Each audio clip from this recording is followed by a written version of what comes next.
On Sports 56 and 98.5 FM. The first hour of Sports Time is brought to you by Lexus of Memphis. Here are your hosts, Brett Stats Norsworthy and Bryant Dacus.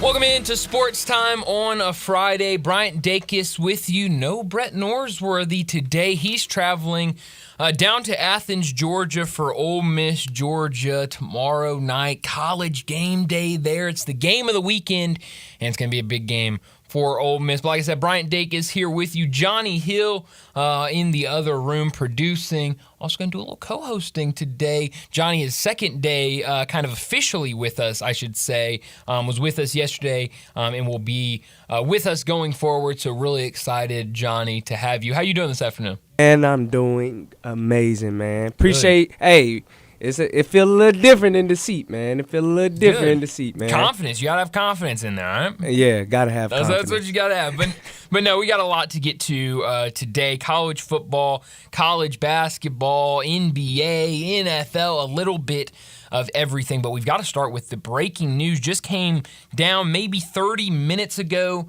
The breaking news from Pete Thamel over at ESPN. Sources: the Big Ten is expected to discipline Michigan for the in-person scouting and ongoing sign-stealing investigation, and will prohibit Jim Harbaugh from being on the sideline until the conclusion of the regular season. He will be allowed to coach during the week, but will not be able to coach during games for these next 3 games. Penn State tomorrow, an early game against Penn State, that big noon kickoff game at 11 a.m. The next game, I believe you have Maryland next week, Maryland or Rutgers next week, and then the final week, obviously, Ohio State. Next week, Maryland, and then they'll finish the season at home against Ohio State. You know the funniest thing about this? Yeah. What's the funniest? I don't know. Maybe things have changed now. But when this dropped 30 minutes ago, yeah, literally, Michigan was still in the air. They're flying to Penn State for that game tomorrow. So they were in the air. They don't know. They don't know. They're not getting this news. So when they touch down, Coach Harbaugh can be around. Yeah. So I mean, that's just terrible. I just don't understand this. I know. I woke up this morning and that was kind of all the news going around is, sources are saying that we're going to get some news today from the Big Ten, a ruling or something on Jim Harbaugh and this Michigan team. I just don't understand it. We've talked for weeks and weeks about this situation, and when this first came out, I think me and Brett were both kind of like, okay. Yeah. And then more information presented itself. Yeah, more. And what I've kind of said is, okay, if Connor Stallions, people say his name differently, Stallions, was, and that was him on the Central Michigan sideline. But if he was on the sideline at a Central Michigan game, decked out in Central Michigan gear, against Michigan State, that's illegal. You can't do that. Yeah, that's that's illegal. You need to punish somebody for that. But I do think the just mere fact of sign stealing happens all the time. Now, of course, I believe it happens a lot, Brian. Right. I validate that. That happens a lot in college football. And so, I understand. I'm sure Michigan did things that were way too far. Yeah, and things you shouldn't be doing. But at the same time, and I get it, the Big Ten's being pressured by everybody outside of Michigan to do something. You've got to do something. The mainstream media, especially just everything, ESPN, those other teams and stuff as well. I mean, you're hearing reports of, Ohio State and Purdue and Michigan State are all calling the league offices saying, we've got to do something now. We've got to do something about this. I feel like it would have been really easy to say, we want to have a full investigation about this. Yeah. We will rule, in due time. We're gonna make sure we check all of our T's, cross all of our I's, and really make sure we've got this figured out before we rule down anything. But I think they got pressured to do this, and so 3 games. That's not light in the Big Ten. I mean, I understand Michigan's really good team, but Penn State's a really good team. Really, they legit. Maryland's offense has shown that they can score with really any team. Yeah. Ohio State is right now the number one in the college football playoffs. For sure. So, these are really, really good teams that they're going up against these next 3 weeks, and I just don't understand. Man. It's different, especially tomorrow's game, and I still don't know if I think he'll be out for tomorrow. I think the sources are telling a lot of people, I think Brett McMurphy I saw say this, that they're going to try to get they're going to have a judge look at this and try to get something to where he can coach tomorrow, because that's ridiculous. I understand if you had said Monday or Tuesday, Yeah. hey, Jim Harbaugh, you can't coach. Yeah. But you've let the entire week go by. Yeah. Sources were telling people this morning that you were going to have something by early afternoon. Michigan's basically sitting around waiting for word before they fly out, and you wait till they're in the middle of the air flying to Penn State? Yeah, that's very unfair, Brian, because like I really agree with you. They could have really pushed this back into next week, to Monday. Yeah. But like you said, just the fact of the matter that they found out in this aspect, and they're in the air literally, and then once they touch down, the coach can't be around. Right. Now that threw their whole thing off, because now they go into meetings and everything, and the coach ain't there. So Brett McMurphy has been tweeting a lot since all of this came out, but it's Michigan expected to seek temporary restraining order allowing him to coach Saturday at Penn State. He also tweeted and said, I like this tweet 12 minutes ago, Big Ten worried about Michigan's, quote, competitive advantage with sign-stealing allegations, yet the league suspended a head coach less than 24 hours before kickoff isn't a big, quote, competitive advantage for Penn State? Major lack of leadership by the Big Ten. I agree. I mean, it just seems like we waited so long into the week, so long into the day to have an announcement for this. And so, I was kind of in the boat of let the season play out and then, have a full investigation and then rule down. Now, there's some people that are going to say, well, the guy that's got to be punished here is Jim Harbaugh. Yes, for sure. And I agree with that, because I think in the past we've seen the NCAA rule down, take their time with cases, and when they finally come to a ruling and they put in, suspensions, scholarship reductions, postseason bans, it's when a coach isn't there anymore, players aren't there anymore, it's a completely new group of guys, and that's punishing the wrong people, which I completely agree. Yeah. But it's kind of a fine line you have to walk, because you don't want to rule too early to where you don't have all of the facts, but also you don't want to wait too long where nobody that was a part of it is getting punished, and the people that are getting punished are completely new to the team and to the program. So it's very tricky. It's a very tricky situation, especially if coming from a Michigan standpoint. Yeah. They let what's his name, Connor Stallions. They let him go. Yeah, he resigned. Yeah, resign. Yeah. But they said you gotta get out of here. Yeah, come on. They most likely resign or not, he's going from the program. So Michigan, they probably thinking, oh, we off the hook. Yeah. But nah, man, this shocked me as well, man, because I especially didn't think it was going to happen going into game day. Well, and here's the thing. I would put a lot of money on Jim Harbaugh not being in college football next year. I just don't think it's going to happen. I think he's going to leave. Okay. Johnny, look at it. Okay.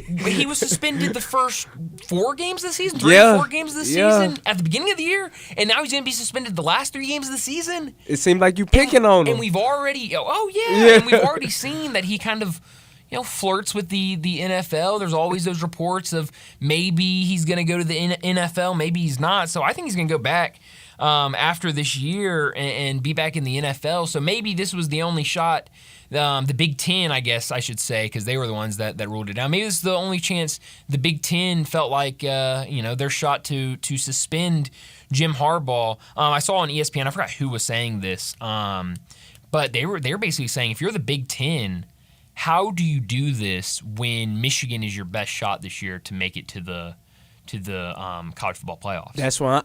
That's why I was thinking as well, man. It really made me think a one-loss Michigan team. Okay. That lost a game while Jim Harbaugh wasn't coaching, because it's the 3 regular season games. Yeah. So maybe, just based on this, he'll be able to coach in the conference championship game and in whatever bowl or playoff whatever games bowl or playoff game they play in. So the question is, if they lose, if Jim Harbaugh can't coach any of these games, which right now it looks like he will not coach any of these games, maybe they can get a restraining order or something to allow him to coach tomorrow. Let's just say he doesn't coach these next 3 games. Let's say they lose 1 game. Oh, it's over. I don't think. But does the college football playoff look at it and say, well, they didn't have Jim Harbaugh, and they've shown when they've had Jim Harbaugh, they're one of the best teams in the country. And obviously that depends on how the game goes. Yeah. And, is it a close game, yada, yada. But how it's looking, though, Brian, if they lose 1 game, it's cooked for them, man. I feel like they're going to somehow, because it just makes you root for Jim Harbaugh at this point, because it's like, dang, it's like they're really coming against this man, man. They couldn't wait. Yeah. They couldn't wait. I've never had anything really against Jim Harbaugh. But I know a lot of people do. I will say this, tomorrow Memphis football is in Charlotte to play the 49ers. Their head coach, Biff Poggi, who I'm a big fan of. Really? I really like Biff Poggi. I think he's a fascinating guy. I think he's Really? super interesting. He looks interesting. He does. And I just think he's interesting. And so I've been kind of following this Charlotte team all season. And he came, this is his first year at Charlotte. He came from Michigan and was on staff under Jim Harbaugh. And so he tweeted a couple hours ago. This was before any of the rulings came in from the Big Ten about suspensions. This was Biff Poggi's tweet, who Memphis will play tomorrow afternoon. I have been quiet on the Michigan situation, but no longer. I was closer to Jim Harbaugh over the last 3 years than anyone except his wife and kids. Ooh. If Jim knew, I would have known. I didn't know, and neither did he. I stake my reputation on it. Ooh. Stop whining and get a better team. Man, okay. How about that? But, like, Brian, that shows also how he feels about Jim and the character. Because, like you said he'd been there other than his wife and his family. Like, he was there with closest. him. Yeah. So, like, and put his reputation on it. That's what I'm saying. Like, and his reputation as a coach, they value that more than anything. Reputation as a man. I mean, am I talk lying that talk, or Brian. am I telling the truth? Talk that talk, man. So, I don't know. I mean, I obviously am not anywhere close to this situation to know anything other than what everyone else knows. And so I love talking to David Cohn, and I'm now really excited to talk to David on Wednesday about this because he played at Michigan. He still has a lot of connections with Michigan and a lot more information on everything that's going on over there. So it'll be fun to talk to him on Wednesday. But that's kind of the latest news that as of right now, Jim Harbaugh will not be allowed to coach the next 3 games until the end of the regular season. So Penn State tomorrow, which is crazy. Yeah, Penn State tomorrow, Maryland, and then the big one against Ohio State. Ooh, it's going to be tough. It's going to be tough. Well, Johnny, I do, before we get to top and not top story, we were going to talk Thursday Night Football, but this really kind of threw everything off track. It was kind of an ugly Thursday Night Football game. Bears won. Cool. Come on. But tonight the Grizzlies are in action against the Utah Jazz. Okay. And we got a packed show. I mean, we won't have much time after right now to talk about this game tonight. Mm-hmm. But Grizzlies and Jazz tonight. Grizzlies, I mean, they are struggling right now. They really are. Everyone knows it. It's not a secret. No secret. But what do you, before I ask you about the Grizzlies in this game tonight, what do you make of the in-season tournament? And have you seen the new courts? Did you tune in, I guess, last Friday and see any of the new courts? Okay, Brian. I said I did not like it. Okay. Because me and you both had a discussion about it. I said I didn't like it. We talked about it before Friday. Yeah, I said I didn't like it. But, Brian, I love the courts. I love every single court they have put out. I love the courts, You're man. lying. I love the courts. I don't believe you. I'm a fan of the courts, man. What are you? What specifically are you a fan of? Bro, Brian, I don't know if you remember this, but when we was younger, right? Them courts are similar to how the NBA Finals courts are, man. No. Yes, bro. No, I know where you're going. They are, I bro. don't agree. Bro. The only thing that's similar is the trophy. The fact that the trophy is at That's center what court. I'm saying. Hey, But Brian. these colors are hideous. Brian, Most of them are. Brian, Some of them work. I think the Grizzlies doesn't look bad. I think the Grizzlies is fine. But some of these, I mean, New Orleans, I don't think they've debuted theirs yet, but I've seen a picture of it. It's like the court's purple, and then right down the center, there's a like neon green strip. Brian, I feel like I was a kid again, man. I saw that trophy, man. I see that trophy on the court. I'm like, man, this feel like my childhood. Brian, I love it. I love the course. I don't like the tournament. Here's what I think they should have done. Is I understand, because I've heard a lot of people, talking about the in-season tournament and talking about the courts. I've heard a lot of people don't like the courts. I'm not a huge fan of them, but it's not like I'm not like fuming over them or anything. Okay. But what I've heard a lot of people say is the courts are a thing that you need to have. You just popped your finger. Is that what you did? I knew it's what you did. But some people are saying you need to have the courts because people then know, you change it and you see, oh, wow, what's this court? Oh, it's the in-season tournament. It kind of catches people, and it's okay. Something to keep an eye on. I see what you're saying. Here's what I think they should have done. What do you think? I think a year ago, when they decided they were going to have the in-season tournament, you get with every single NBA team and say, because they had to have provided those courts or something, or paid for those courts or whatever. The NBA had to have. Or maybe the teams, I don't know. But tell each team, y'all create a custom court based on your team and your city. And that is going to be your in-season court. So like for like LA, or for New York, maybe you would have like the New York skyline on your court, or like maybe like graffiti, because like graffiti is very popular in like New York. But like let each team give like their own creativity, and maybe you have somebody within the franchise, like social media team or something like that. Or maybe even better, you can get with like a local artist or something like that. Okay, I like and like that. be like, we want you to create this court. And so then it gives that person a platform, but it also gives you like, when people are tuning in, like if the Grizzlies are playing Utah, or if they're playing Portland, which is where they played on Friday. Yeah, they did. If they go up and play Portland, I'm just seeing a court that's red and with a black strip in the middle or whatever.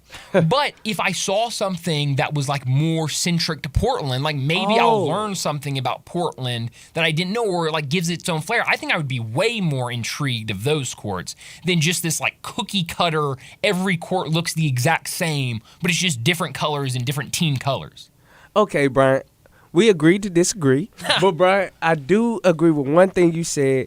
They should have met up with an artist and really like made it more authentic. I like that. Like give it some creativity. Yes, I agree with that. Let everybody be different. Yes, and I think that would draw people in more than just the same thing, because it's cool for the first like 5 minutes. Oh, look, a different court. But like I would be looking like, okay, well, what's Memphis court's going to look like? What are the Lakers court going to look like? What's the team by team by team? So I think that'd be really cool. But let me set up today's show before we get to top and not top story of the day. It's a busy Friday. 3:30, Alan Bell from CBS Digital and the executive producer of The Early Edge. He's going to join us. We're going to talk a lot of wagering with him, get his NFL and college football picks for this weekend. At 3:45, we're going to talk about the weekend in college football as that gets kicked off tomorrow, and we got some really, really intriguing games. 4 o'clock, Bruce Marshall from Vegas Insider, CBS Sports, and BAMSports.net will join us. We'll talk some more wagering with him and get some more picks for the weekend with Bruce. 4:30, Ty Richardson from ESPN Arkansas. He's going to join us to talk Arkansas football and Arkansas basketball as they've got their first game under their belt. They play again tonight against Gardner-Webb, and the football team picked up a big win at Florida last week. They've got Auburn this weekend. At the end of that segment, about 4:42 or so, we're going to get to our weekend bingo card. 4:45, we'll get to big number of the day. 5 o'clock, Jim's Place Grill in Collierville presents Jason Munns. We'll talk to Jason Munns, the commercial appeal Memphis Tiger basketball beat writer. We'll talk about this upcoming game tonight against Missouri. It's a big game. We'll also get his thoughts on that first game against Jackson State. 5:30, we'll get to First National Bank and Trust Friday football forecast. And at 5:45, we'll wrap up today's show like we always do with Taco Bell Crunch Time. But let me remind you, we're in our Family Leisure Studios where family and fun come together. The Overstock Sale, it's going on right now, and Family Leisure needs your help to clear out their overstock inventory. Select patio sets up to 50% off. Play gyms under $2,000. Extended sale pricing on all in-stock hot tubs and swim spas. Their winter pool closing items now up to 30% off. Pool tables and game room items up to $700 off their in-stock items. Saunas, massage chairs, arcades, theater seating, they've got it all. And also free delivery for those items and the special financing. It's still available, but only at Family Leisure, 2120 Witten Road, just north of I-40. Johnny, let's go ahead and get to top story of the day. Top story of the day. Well, my top story of the day is the Tigers game tonight against Missouri, another Tiger team. The SEC, one of the SEC Tiger teams, is going to be a massive game tonight for I was going to say Penny Hardaway and his crew, but Penny Hardaway will not be there coaching because he's still serving that suspension, game 2 of that 3-game suspension that was given down to him in the offseason. But when you look at this Missouri team, they lost 3 players that averaged more than 10 points a game last year, but they added 8 new guys, including 6 transfers that Dennis Gates gives high praise to. And Dennis Gates, their coach, he's in his 2nd year, and he was phenomenal last year. I mean, a unbelievable mind. Some people might remember before he was at Missouri, he was the coach of Cleveland State and took them to an NCAA tournament, was really good at Cleveland State. I remember catching on to Dennis Gates when he was at Cleveland State and saying, man, this guy's going to be a really good coach, and he's done a really good job at Missouri. They've got a really good backcourt. They've got a pair of older guards, Nick Honor and Sean East II, that are going to play really big roles for Missouri this year. Honor, he had 18 points, 5 assists, 4 rebounds in that first game against Arkansas Pine Bluff. And Sean East had 21 points, 3 rebounds, 2 assists. I found this really interesting because that Missouri team was really, really good last year. But they had 2 guys that are now in the NBA, Kobe Brown and Demoy Hodge, who I think might be in the G League now, but I know Kobe Brown is in the NBA right now. And this is what Dennis Gates had to say about Nick Honor. People think Kobe Brown was our most important player on the roster a year ago. He was important. Demoy Hodge was important. Yeah. But the person that I could not lose was Nick Honor. If we didn't have him, I wouldn't be comfortable as a coach. That's what Dennis Gates said. Man. That's very high praise. That's high praise. Especially when you just lost one of those guys to the NBA. That's high praise, so man. This is going to be a really good team. The question mark comes in the front court. We know some of their guys, Connor Vanover isn't going to play tonight. He's suspended. He's a 7'5" center that likes to shoot threes. And something I found interesting, I was reading up on Missouri earlier today.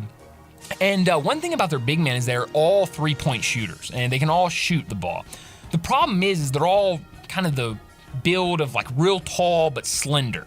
And so none of them are super physical, not great rebounders. So that might be an area where Memphis has an edge. They've got physical guys. They didn't rebound the ball great against Jackson State in that first game. Lost the rebounding contest. So we'll see what the Tigers can do tonight. I think it's a really, really good game. I said the other day when we did wins and losses that I thought Missouri would win this game. Yeah. After kind of looking at both teams the past couple of days and really kind of studying up. Come on, Brad. What you thinking? We'll wait until we get to our Tiger bankroll. What you thinking? The Tigers have a really good opportunity. Come on, man. But now one thing that's going to be tough for them. Okay. Saw this earlier today. Sold out crowd tonight at Mizzou Arena. So it's going to be a really rocking environment. I'm excited to talk to Jason Munns at 5 o'clock about this game. But it's certainly a game the Tigers can win. For sure, man. But my top story, man, guess what, Brian? It's Lane Kiffin, man. If you don't know, it's Coach Kiffin, man. Hey, man, I don't know if you've been following. He had to dismiss a $40 million lawsuit, man. Yeah, one of his former players was trying to sue him $40 million. They're trying to. It hadn't been dismissed yet. They're trying to. Man, he's trying to, man, but Coach Kiffin, man, he lawyered up, bruh. And the university, they're lawyered up, man. And I don't know if you fully know, but he was dismissed for missing meetings. And also he wasn't playing as well, so he felt that it wasn't right. Did you see the video that's been going around on social media? Yeah. Because obviously, and mental health is a real issue. Yeah, that's a real issue. And am not super well versed on it to speak much about it, but it's a real thing. I have friends that have struggled with mental health and things like that. It's very serious, and so the player was saying he was having mental health issues, but had missed like 2 weeks of practice, 2 weeks of meetings, and Lane Kiffin had been trying to call him and text him, tell him to come to the office and meet with him, and he wasn't returning any of the calls. And at some point, I mean, I think you just kind of have to let somebody go at that point when they're missing meetings and stuff and missing everything. You just go on incognito. And Brian, the thing is communication. Absolutely. If he would have just communicated what was going on, I feel like everything could have been better. Absolutely. But man, he throwing all types of allegations on him, man. So we gonna see what this gonna end up, man. We're gonna see.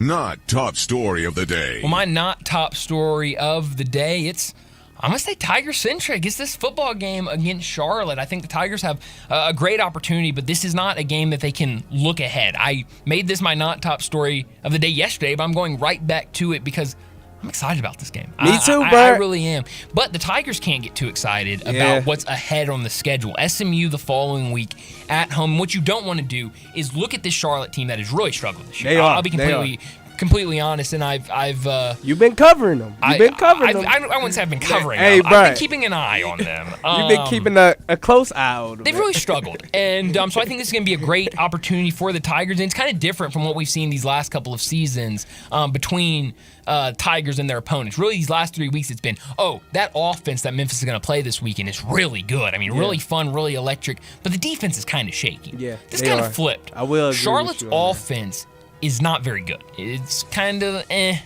Defense is better than the offense. It's a little better than the offense. I was looking at some statistics earlier today. Charlotte's defense, third in the AAC in total yards allowed. They only allow 353 total yards. Second in the AAC in passing yards allowed, 196.4. And ninth in the AAC in rushing yards allowed with 156.6. So those are pretty good numbers. Yeah. Looking at the offense, they're last in the AAC in scoring, 16.8 points per game. 12th in the AAC in average yards per game, 322.9. 10th in rushing offense, 144 yards per game. 11th in passing offense, 178.4. So really down towards the bottom in really most offensive statistics. Now, the thing to keep an eye on for Charlotte's quarterback, Jalen Jones, who's more of a running quarterback, has been out. Texler Ivy, who's a walk-on, played last year, had some big throws. He's more of a passing quarterback. So what style do you see based on who's healthy, who's not? Their defense is really good. They had to sit 3 guys last week. One who's one of their leading tacklers because they were suspended. Coach Biff Poggi suspended both of them. So I had to suspend them. So it's going to be a good game. Biggest thing for the Tigers, Seth Hennigan. Does he play? Blake Watson, does he play? I said Charlotte 9th in the AAC in rushing yards allowed. If Blake Watson can play tomorrow, Tigers should run away with this. But that's what you want if you're the Tigers. You want the Tigers to have this fast offense, get points on the board, because Charlotte wants to make it a game, a low-scoring, grind-it-out type of game. That's the game they can win. Yep. But, Brian, my not top story, man, guess what this is? Go ahead. LeBron James. Oh. Hey, Brian, let me talk this talk with you, Brian. Man, LeBron James, man, he tweeted out and he talked about how he would still be the same player that he is if he went to Miami, man. I don't agree. Me either, Brian. Heat culture's a real thing. Okay, Brian. Yeah. We seen what Miami Heat just did for Jimmy Butler. Yeah. And let's be honest, man. I like LeBron James. I don't think he's the GOAT, but I have a right perspective of who he is, man. LeBron James, he wouldn't be the guy that he is today because I feel he had to go learn from Dwayne Wade, who won the championship. Yeah. And then he took that winning mentality and took it to Cleveland and to the Lakers, man. So I feel like that Pat Riley, that Heat culture, it's a real thing. He had to learn it, man. Yeah, I think you're absolutely right. Well, that'll do it for top and not top story of the day. We ran a little long this first segment. We're having fun, Johnny, on a Friday afternoon. Yeah, we are. Let's go ahead and get to a break. When we come back, we're going to talk some gambling. Alan Bell, he's next. Start your day with Sports 56 Mornings with Greg Gaston and Eli Savoy. Weekday mornings from 7 to 10, right here on Sports 56 and 98.5 FM. Here at Memphis Barbecue Supply, we have everything you need for your Thanksgiving feast. If you're smoking, deep frying, or putting that turkey in the oven, we got over 20 different turkey injections and brines to keep your meat juicy and moist, with brine bags and buckets, and 308 different rubs and sauces to choose from. If you're in need of fuel, Memphis Barbecue Supply carries 9 different types of wood chip, chunk, mini logs, and logs of wood, and over 4 tons of wood pellets in stock. And don't worry, we also carry thermometers, injectors, and all other sorts of gadgets that you might need to simplify your cook. And for any questions that you might have, our knowledgeable staff is always eager to help. Memphis Barbecue Supply is located at 7041 Stage Road in Memphis, or you can order online at mbbqsupply.com. Follow us on all the social media platforms for recipes, new products, and barbecue news. eBay Motors is here for the ride. 120,000 miles of night drives, daily commutes, and who knows how many. Are we there yet? Through countless fixes, elbow grease, and a new radiator, you kept your ride alive. With eBay Motors, you have over 122 million parts to keep it running. And with eBay Guaranteed Fit, they'll be the perfect fit every time. Plus, at these prices, well, we're burning rubber, not cash. Keep your ride or die alive at ebaymotors.com. Eligible items only. Exclusions apply. Guns, guns, and more guns. Over 700 firearms in stock. Home defense guns, old guns, new guns, used guns, big guns, little guns. Every gun you can think of, Classic Arms has them. All brands like Glock, Sig, Colt, Ruger, Smith & Wesson, Browning, Beretta, Benelli, Remington, Winchester, and more. Guaranteed lowest prices in town. Only gun importer in the Mid-South. Free gun inspections and appraisals and free bore sighting for the upcoming deer season. Shop online at ClassicArmsOfMemphis.com or visit Classic Arms at 1740 Germantown Parkway behind Corky's Barbecue in Cordova. You or someone you know or care about has dealt with a difficult divorce. When facing divorce, you need the attorneys at Rice Law. Nick and Larry Rice lead the firm with 3 generations and 7 decades of experience. Located in Memphis, serving the entire state of Tennessee and North Mississippi. Rice Law is who you need to call. Simple or difficult divorce, they know how to handle it. Call Rice Law at 901-526-6701, or for more information, visit them at aboutdivorce.com. That's aboutdivorce.com. This hour of our show brought to you every day by Lexus of Memphis at 2600 Ridgeway and online at lexusofmemphis.com. Great offers on the remaining 2023 models, but the 24s are taking over and they always have special leasing options. The one and only Lexus dealership in town.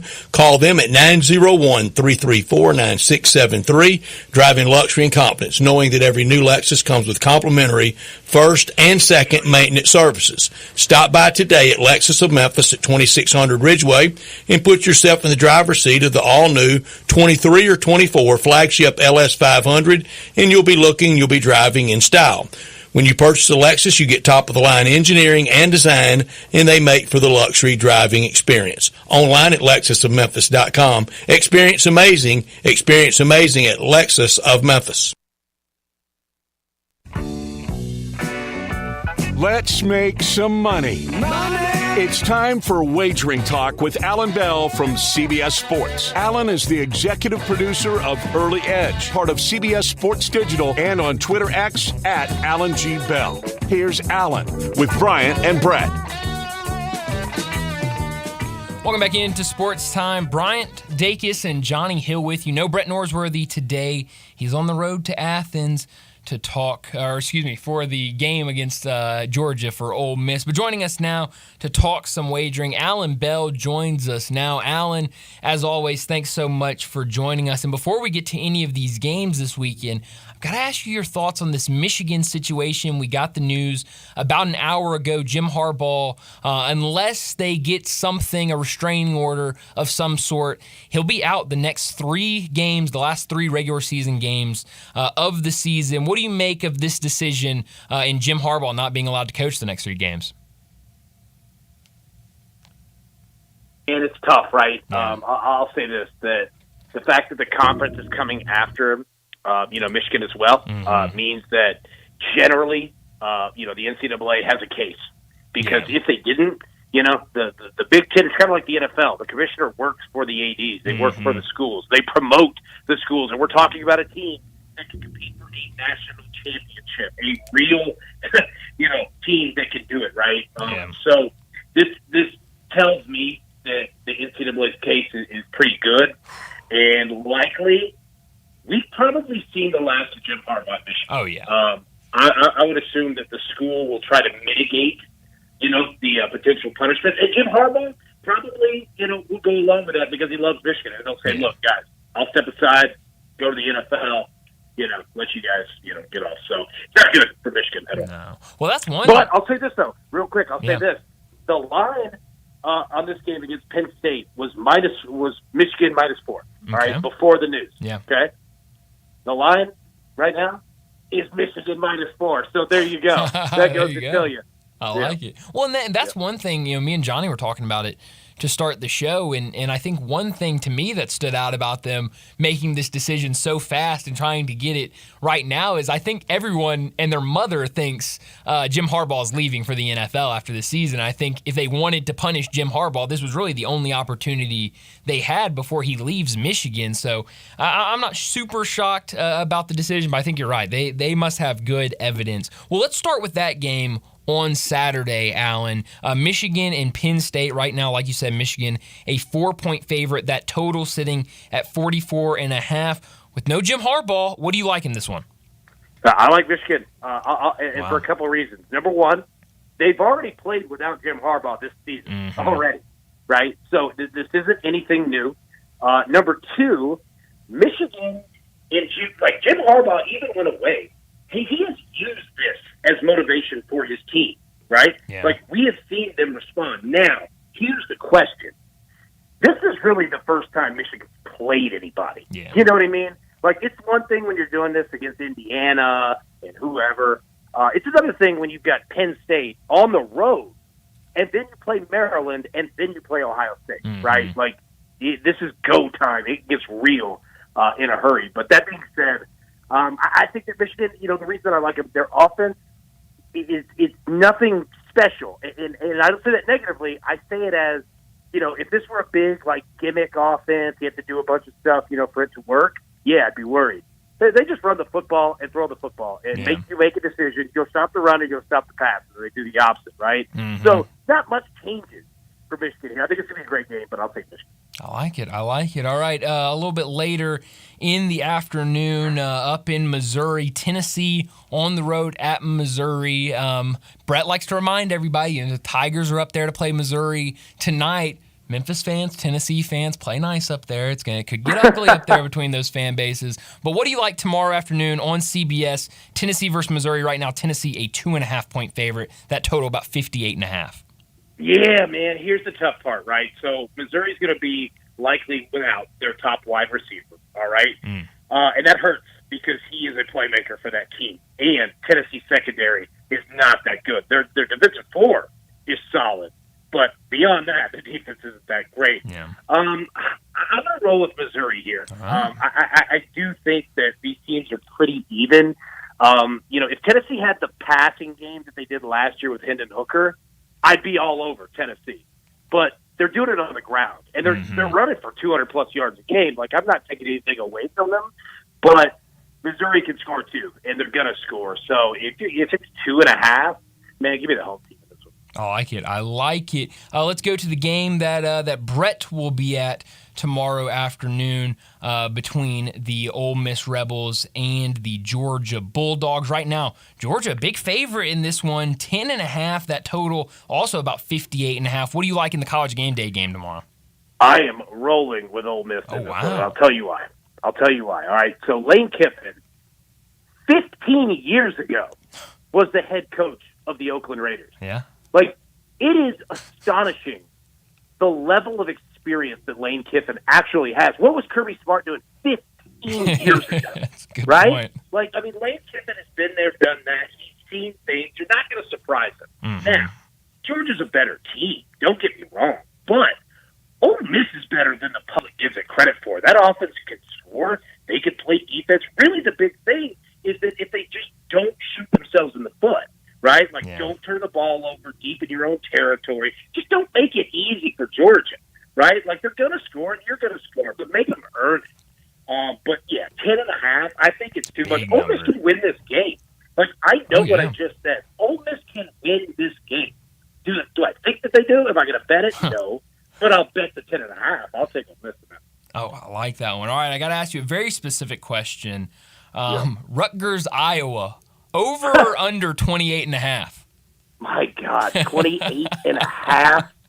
I mean, I had to take the over out of principle alone. But that being said, it'll come in at like 22. Like, it'll come in under and not even be a sweat. Oh, yeah. You know what I mean? Oh, yeah. But no, 28.5.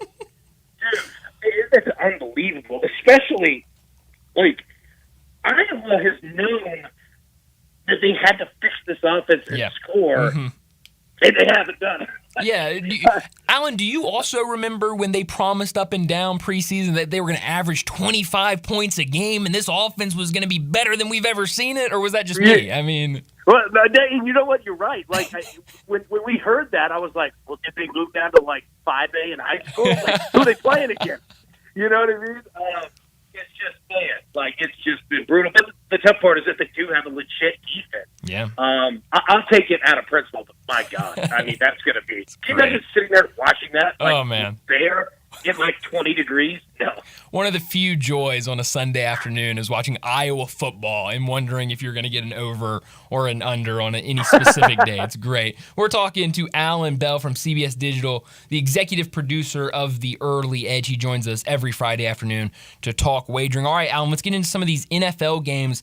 And I want to start off with the Frankfurt game early in the morning Sunday. Colts and Patriots. Right now, Colts a 2.5-point favorite. That total sitting about 42.5. What do you like in the early game? I like the under. Let me go ahead and tell you that.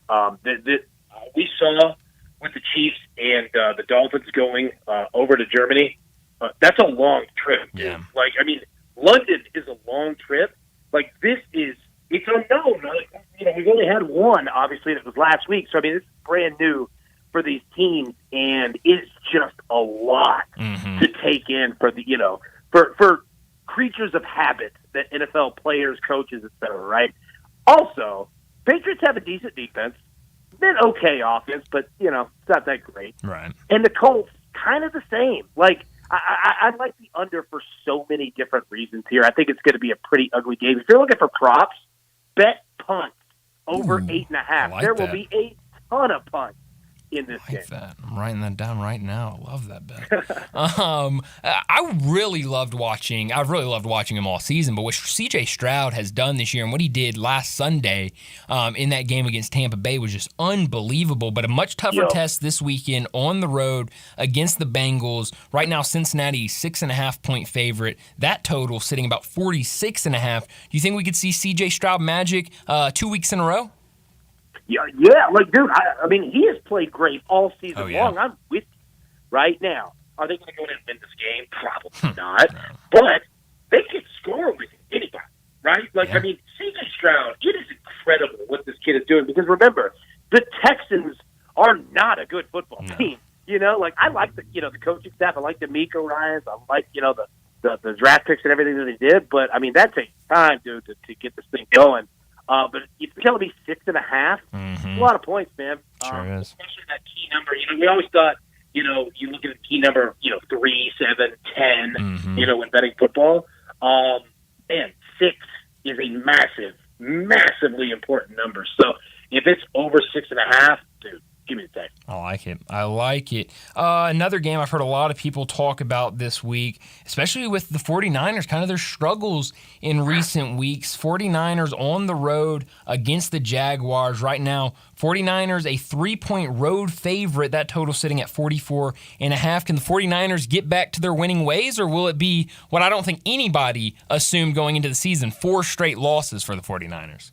Yeah, who would have thought that? But that being said, look, I'm going to take the 49ers here to win and cover. Okay. But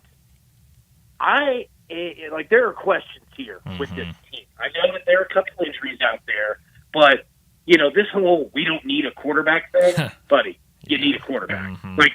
You need a quarterback. You know what I mean? And Brock Purdy, credit the kid. He's playing well above the Brock Purdy level, right? But, dude, at some point, you can't just run Christian McCaffrey. You're going to have to do more than that. But I don't believe in the Jags all that much either. I think they are getting better than where they were weeks 1, 2, 3. But they turn the ball over a lot. And you do that against San Francisco, they really might not need a quarterback in that one. So, yeah, man, give me the 49ers. I like it. All right, Alan, before we let you go, real quick, what is your favorite NFL or I guess, college football game of the weekend that we weren't able to get to?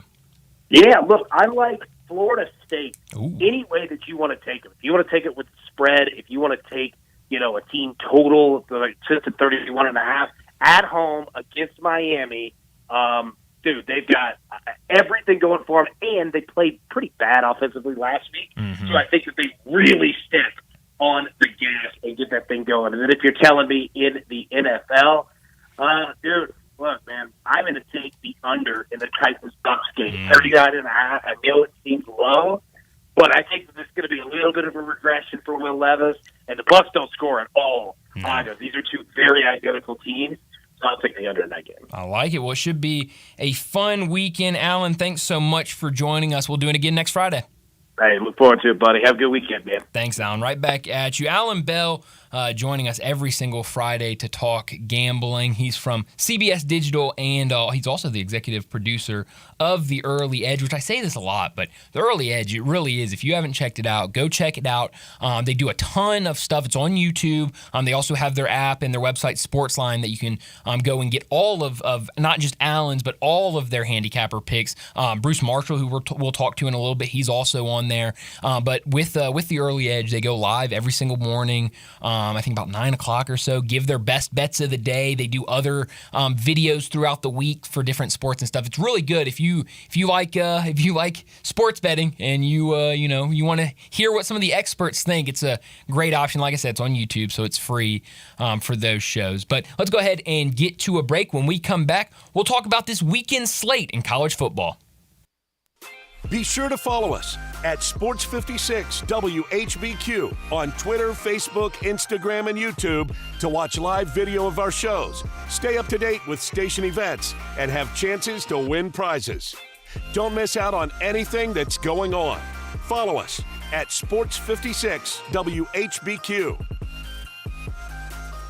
With your choice of select sandwich, nugs, fries, and a drink, Wendy's $5 Biggie Bag is your go-to. Your nugget wingman. Your hot and crispy fry co-pilot. Just like us. We're like the Bag Boys. What? Bag Boys, what you gonna do? What you gonna do when we bring your food? For a deal you can count on, bet on Biggie and choose wisely. Choose Wendy's. Bag Boys. U.S. price and participation may vary. Includes choice of JVC or crispy chicken sandwich with 4-piece nugs, junior fry, and small soft drink. Third-party delivery pricing may be higher. Memphis's oldest restaurant, Colette's, was established in 1923 to give Memphians the best Italian food possible. And I'd say they got it right. They are the creators of the barbecue pizza. It was Elvis's favorite, and I know for a fact that a large will feed one person all weekend. If you need to feed several, though, Colette's caters any event. Choose from homemade lasagna, ravioli, Alfredo, primavera, and so many other delicious items you can't help but enjoy. Impress employees or clients and treat them to Colette's for lunch or dinner. Plan ahead and get your holiday party booked at Colette's. Elvis's favorite place to go eat with his buddies at the South Parkway location, and Colette's even has an Elvis room dedicated to him. Call Colette's on South Parkway at 948-7652 or Appling Road at 383-1122. Colette's. It was Elvis's favorite, and it should be yours too.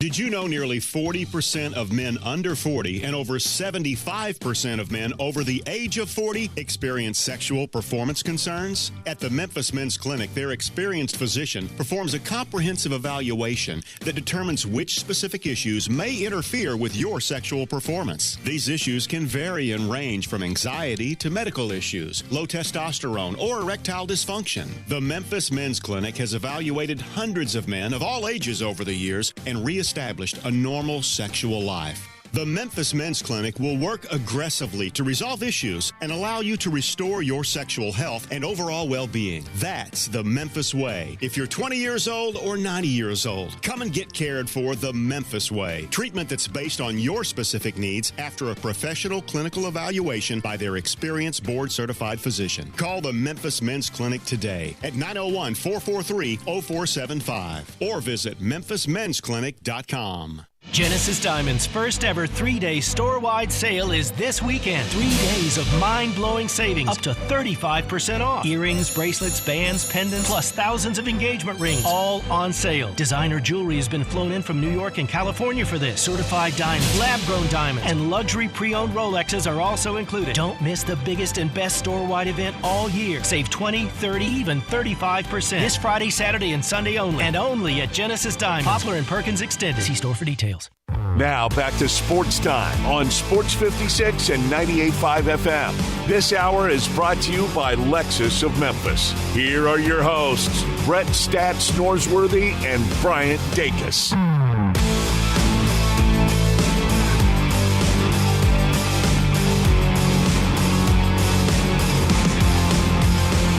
Welcome back into Sports Time. Bryant Dacus, Johnny Hill with you. No Brett Norsworthy today.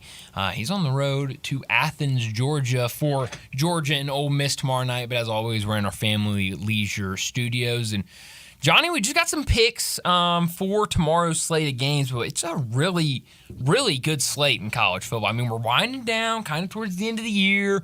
Teams are starting to play for bowl games or trying to either get into or keep their spot in the college football playoffs. But this weekend looks like a really fun weekend of football. Yeah, it seemed like an amazing weekend, man. I'm excited about it. I really am. Yeah, no, I really am excited. And earlier we were talking about Jim Harbaugh and everything going on. He's being suspended for 3 games, and I said that I don't really I don't mind him. I don't dislike him. I'm not a huge fan of his. I'm just whatever. He's a college football coach. Cool, whatever.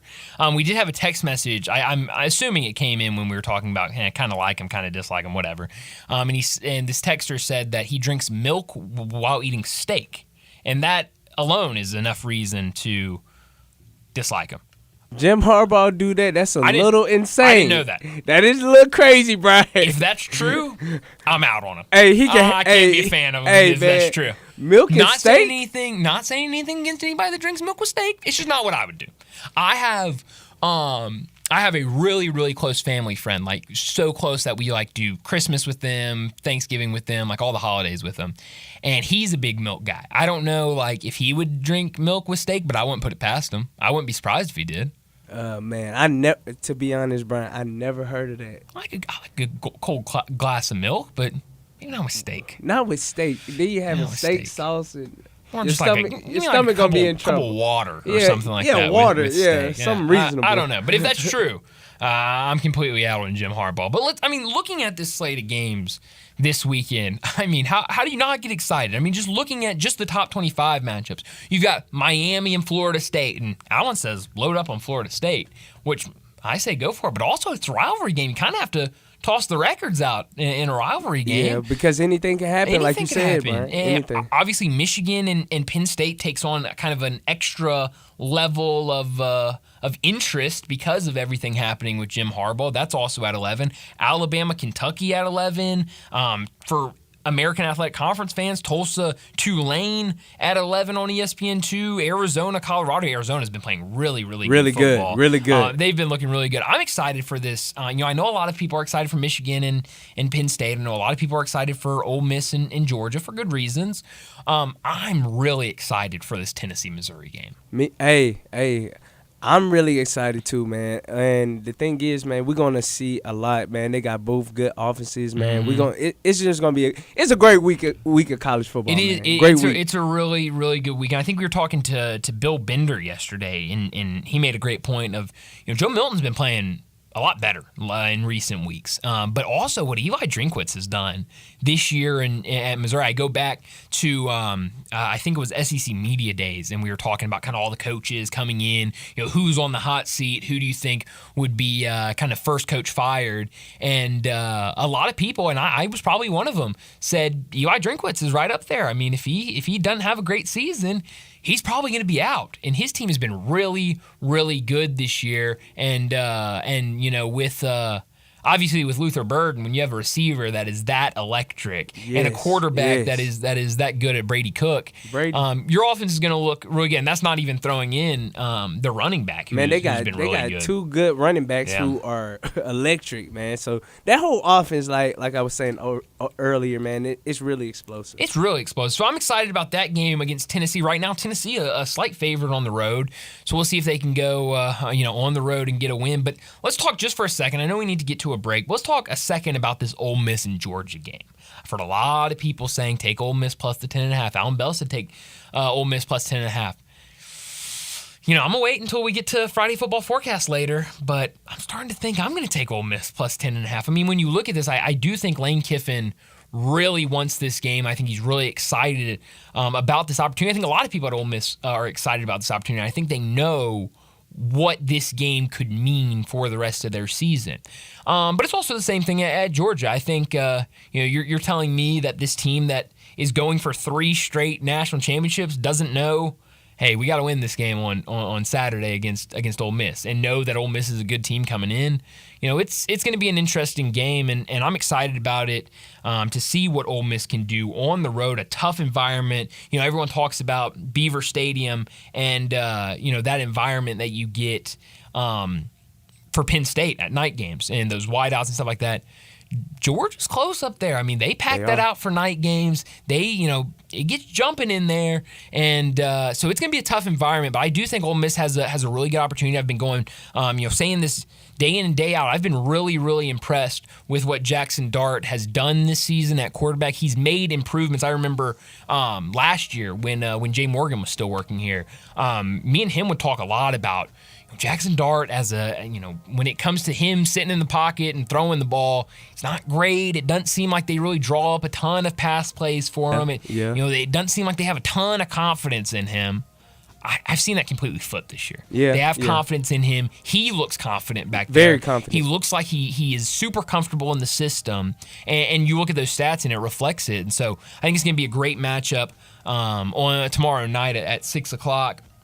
On ESPN, it's going to be the College Game Day game, so a lot of excitement around it. It should be a ton of fun. But let's go ahead and get to a break, wrap up this hour. When we come back, we'll talk some more wagering with Bruce Marshall.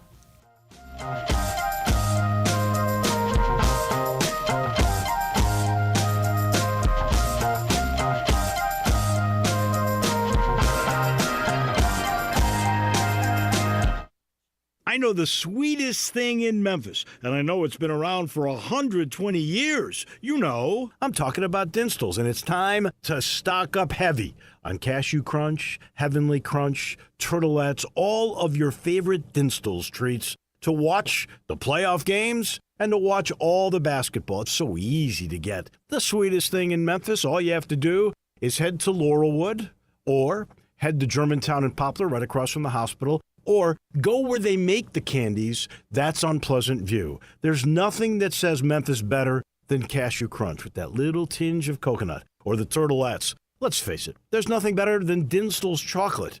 That's the mainstay of all candies, isn't it? Milk chocolate, although their dark chocolate is pretty darn good. And if you get the peppermint with the dark chocolate and put it in the freezer, you're going to love it. So many ways to love Dinstall's. 115 years of making Memphis oh so sweet.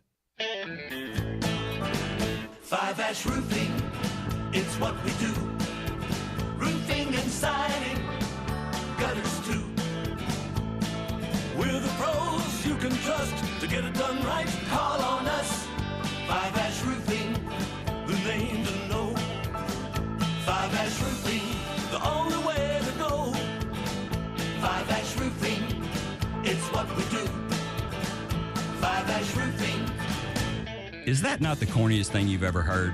Can you believe I paid good money for that silly jingle? Well, the experts say make it memorable, and I think I got my money's worth.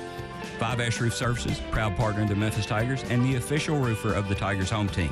5-Ash Roofing, 367-0050 or memphisroofer.com. 367-0050 or memphisroofer.com. 5-Ash Roofing, it's what we do. We're here for you. Case IH is a proud supporter of the Mississippi Farm Bureau, and thanks to a membership benefits partnership, Mississippi Farm Bureau members receive a discount of up to $500 on every qualifying Case IH tractor and piece of equipment you purchase. This discount may be used with other promotions, rebates, or offers. So join Mid-South Ag Equipment and the Mississippi Farm Bureau and pocket up to $500 in savings. Call Mid-South Ag at 662-890-3141 to get your discount today.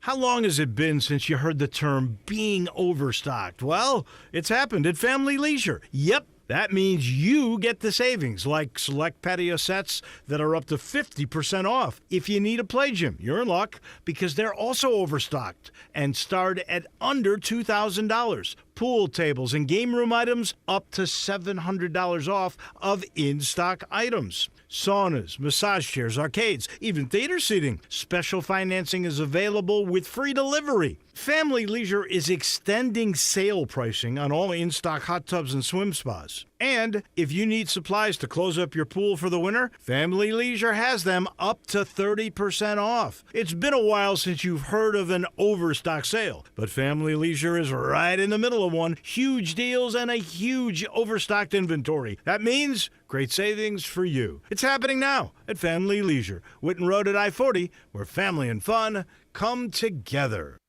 Here at Memphis Barbecue Supply, we have everything you need for your Thanksgiving feast. If you're smoking, deep frying, or putting that turkey in the oven, we got over 20 different turkey injections and brines to keep your meat juicy and moist, with brine bags and buckets, and 308 different rubs and sauces to choose from. If you're in need of fuel, Memphis Barbecue Supply carries 9 different types of wood chip, chunk, mini logs, and logs of wood, and over 4 tons of wood pellets in stock. And don't worry, we also carry thermometers, injectors, and all other sorts of gadgets that you might need to simplify your cook. And for any questions that you might have, our knowledgeable staff is always eager to help. Memphis Barbecue Supply is located at 7041 Stage Road in Memphis, or you can order online at mbbqsupply.com. Follow us on all the social media platforms for recipes, new products, and barbecue news. Join Jared, Dez, and your Memphis Grizzlies tonight at 7 p.m. when they host the Utah Jazz for Military Appreciation Night presented by Ashley. Get in on all the in-season tournament hype and secure your tickets today by calling 901-888-HOOP or visiting Grizzlies.com. Ole Miss Rebel Yell is back. The Rebel Yell Hotline Radio Show is back on WHBQ Sports 56 and 98.5 FM. Every Monday night at 6, hear the latest news on your Ole Miss Rebels with Yancey Porter with 24/7 Sports, former Ole Miss defensive tackle Mike Fitzsimmons, Gordon Ford covering SEC Sports Call, and former Ole Miss baseball announcer Gary Darby. From kickoff to free throw to extra innings, your Ole Miss Sports on the Rebel Yell Hotline Show right here Monday night at 6 on Sports 56, 560 AM and 98.5 FM. Your Mid-South Sports Station. Sports 56 traffic. Good afternoon. It's Friday. It's starting to build a little bit over here in the construction zone on 55 going northbound, especially between McLemore and South Parkway. Still looks good right now south of Memphis on the interstate as you continue down through South Haven, continuing into DeSoto County. Weimer's Jewelry is getting ready for the holiday season. Go by and see them this weekend. A lot of things are on sale at 7525 Highway 64. That's Weimer's Jewelry. I'm Commander Chuck with your on-time traffic. We are Sports 56, WHBQ Memphis, and W253DF Memphis, Flynn Broadcasting Stations. Joining the guys every Friday is college football historian and Vegas legend Bruce Marshall from Vegas Insiders, CBS Sports, and his own website, bamsports.net. With over 30 years on Memphis radio, with handicapping and sports talk, here's Bruce Marshall with Bryant and Brett. Welcome back into Sports Time. Bryant Dacus with you. No Brett Norsworthy today, but he'll be back on Monday. And joining us now to talk some more wagering, Bruce Marshall from Vegas Insider, CBS Sports, and BAMSports.net. Bruce, thanks so much for joining us. And before we get to any of these games, I've got to get your thoughts on what's going on at Michigan right now. This entire situation. And now today, the news that Jim Harbaugh will be suspended the final 3 regular season games, which will be against Penn State tomorrow, Maryland next week, and then Ohio State the final week of the season. What do you make of this decision by the Big Ten to suspend Jim Harbaugh for the next 3 games? Yeah, I thought that was about as harsh as it could get, given the circumstances. Yeah. And I mean, there's no real victims in this thing, and it's just sort of a ridiculous, bizarre story all the way around. But if they're going to do a suspension, the key one was, do it for, Penn State and Ohio State game. Do it for these 3. I mean, that means, Harbaugh would have missed, 6 games this season. I wonder, and just at the outset, just in the same track, Bryant, I mean, they suspended him earlier, for the start of the season, but I don't know why these suspensions don't take place at the end of the season anyway. They did this with Urban Meyer a few years ago, suspended him the first few games. They suspended Harbaugh the first few games. This year the schedule was so easy for Michigan early on, it wasn't much of a bother. But this is about as harsh as it could be, and let's see if Michigan makes the next move here. I mean, do they go right to court as they threatened they were going to do and maybe put a stay on this thing? So I don't know that we've actually heard the last of this yet. Stay tuned. Well, that's a really interesting point that you make, because you're right. I mean, the first 3 games that he was suspended earlier this season from Michigan, I mean, it was 3 games they could have. I mean, Michigan would have won those games if I was coaching on the sidelines. I mean, they didn't need Jim Harbaugh for those games. These are the 3 games that really matter for Michigan. Yes, and let's see what Michigan does here. They might immediately. They said they might challenge this immediately to put a stay on this thing. So I don't think we've heard the last of this. But it's now it's to the point it's a disruption. I think it was just not even a distraction before for Michigan. I think it was just sort of background noise, and if anything, it sort of motivated them a little bit more. Yeah. But now you take Harbaugh out for if he's going to miss these games, actually. But I still don't. I'm not necessarily convinced that's what's going to happen here. I think we got to wait for the next shoe to drop in the next couple hours. Yeah, well, it's certainly going to be interesting. Well, Bruce, let's start right there with this game tomorrow morning, 11 o'clock our time here in Memphis. 3rd-ranked Michigan on the road at 10th-ranked Penn State. Right now, Michigan a 4-point favorite. That line still hasn't moved really any that I'm seeing since that announcement about Jim Harbaugh being out. That total sitting about 44.5. How do you see this game going tomorrow? Michigan. Last year, I know the schedule hasn't been great this year, but it's still pretty much the same Michigan team as we saw last year when they beat Penn State 41-10. In fact, you combine the 2 scores against Ohio State and Penn State last year, it's 86-33. So they were the class team last year, the Big Ten. I still think they are this year, and I think they're well above where Penn State is. And I know the Penn State defense is rugged, and this is going to be the toughest test Michigan has had, right? Mm-hmm. I get that. But, I mean, they've played tough games before. In past seasons, McCarthy is a much more dangerous sort of quarterback than Drew Aller, who really, Brian, doesn't do much more than check down left, check down right, short, intermediate maybe. They just don't throw the ball downfield with this kid the way they did with Clifford last year. I don't think this is as good a Michigan's a Penn State team as it was a year ago when Clifford was an experienced quarterback and they had a little bit more diversity to the offense. Now, they may not get beat as badly as they did last year. That game was at the Big House. They should keep it closer than 41-10. But I don't know how they're going to score much. Michigan's defense is really rugged unless McCarthy makes some errors. I don't think Michigan's going to lose, and I think actually they circle the wagons a little bit more for this one. 24-10 Michigan, that's a strong pick for me this week. Wow, that is a really strong pick. I want to go out towards your neck of the woods over in the Pac-12, an early game that maybe not a ton of people are paying attention to, but I am curious because I've been really impressed with Arizona, the way they've been playing really all season, but really these last couple of weeks, getting some big-time wins against ranked opponents. They're now ranked in the top 25, 21st in the latest poll. They're on the road against Colorado and a 10-point favorite on the road against Coach Prime's team. That total sitting about 54.5. What do you think about this one? Yeah, I'm all in Arizona here. I think they'll dismantle Colorado. Arizona is really good, and since Wiley came back at running back and Noah Fafita, when he took over for DeLaura at quarterback, a freshman. I mean, you got a couple freshmen out in this part of the country, and Fafita is one there. Maeva's another one at UNLV, really good freshman. I mean, better than some of these touted guys that we've seen, like Dante Moore into UCLA. I'd take either of these guys over Dante Moore, definitely Fafita. I mean, they bullied UCLA last week. They ran on them. Their defense smothered them. And Colorado's been proven to be sort of a, well, I don't want to say a fraud. I mean, they started fast, but I mean, Dion that created expectations that were over the top that really shouldn't have, because there were deficiencies. Even when they were winning games, Brian, they were giving up way too many yards in the air, and they weren't running the ball very well. It was a lot of Shadur Sanders making plays on his own, which he was able to do for a while. But, I mean, they're to the point now where they're almost out of bowl contention, and a big come down for them while Arizona has really made a move here. Jed Fish has done a really nice job putting that thing together.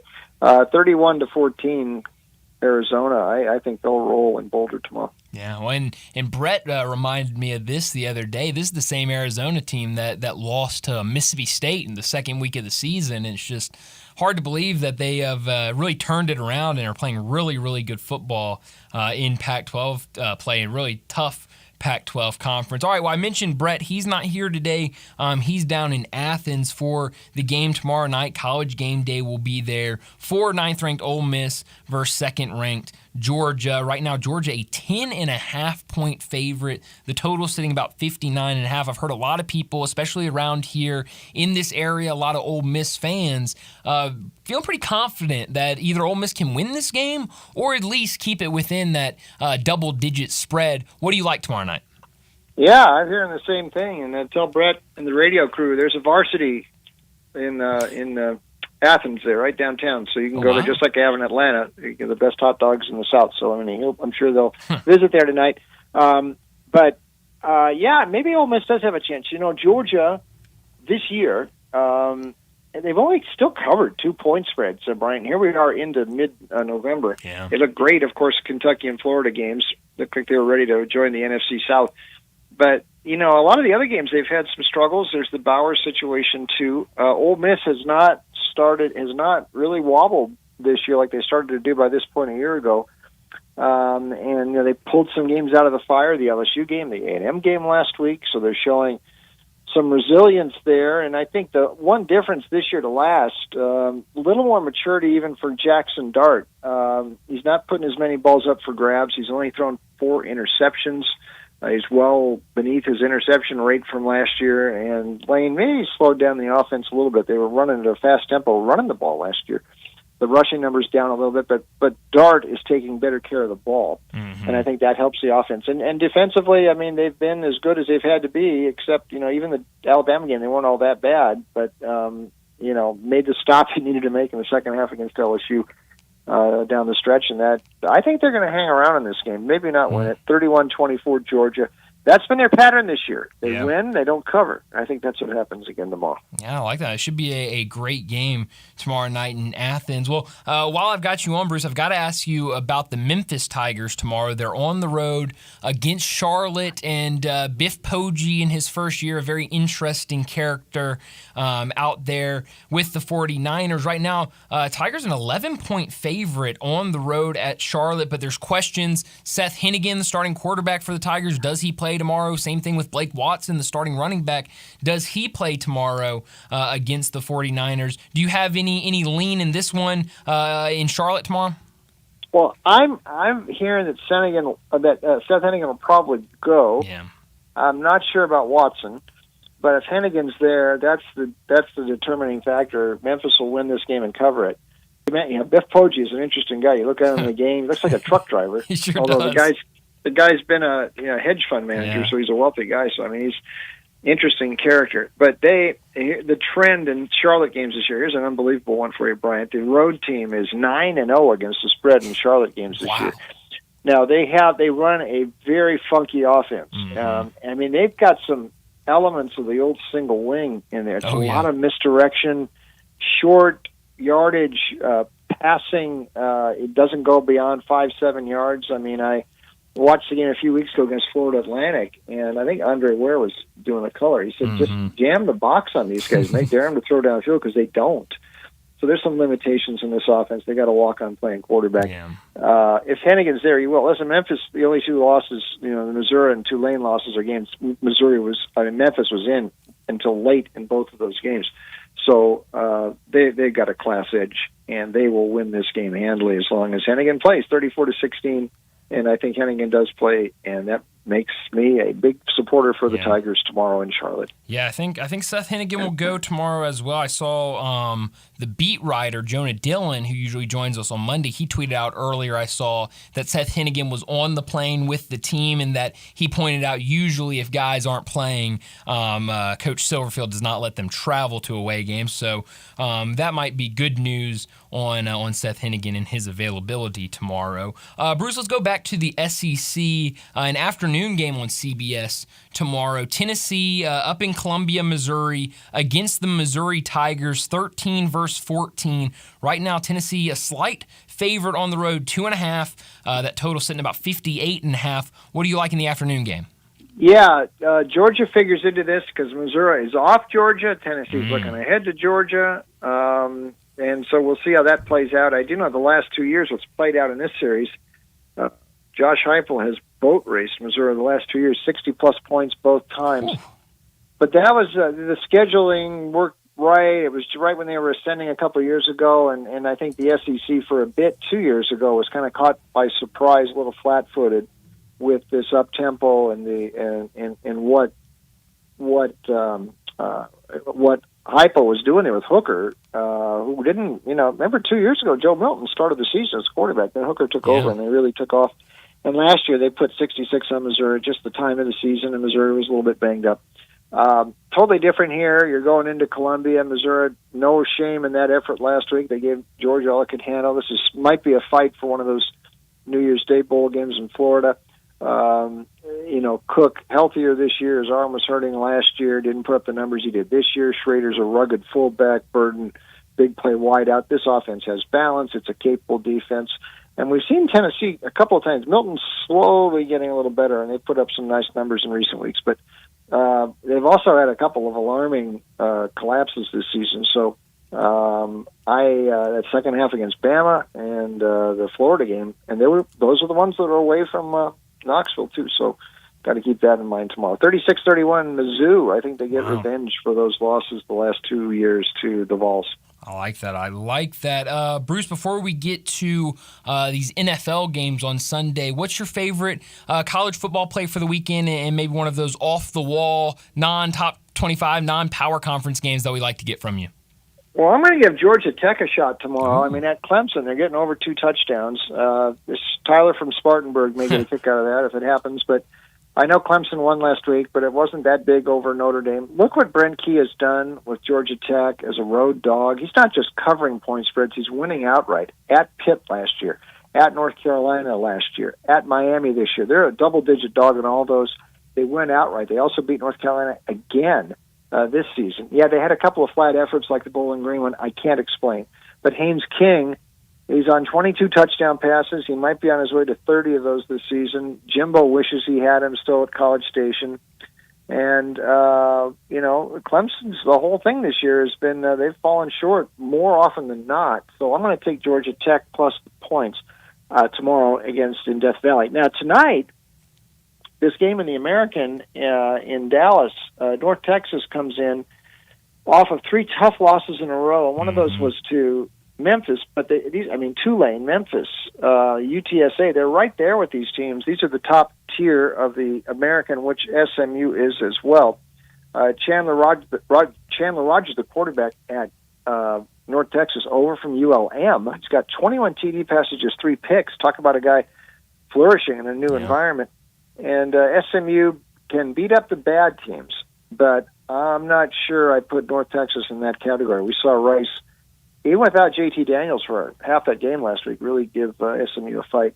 So I'm going to take North Texas plus the points tonight in Dallas. I like it. Talking to Bruce Marshall from Vegas Insider, CBS Sports, and BAMSports.net. Let's go over to the NFL, talk about some of these games on Sunday. And let's start with the early game, the Frankfurt game this weekend, 8:30 a.m. our time. Colts versus Patriots right now. Indianapolis, a 2.5-point favorite. That total at 42.5. What do you make of this early one on Sunday, Bruce?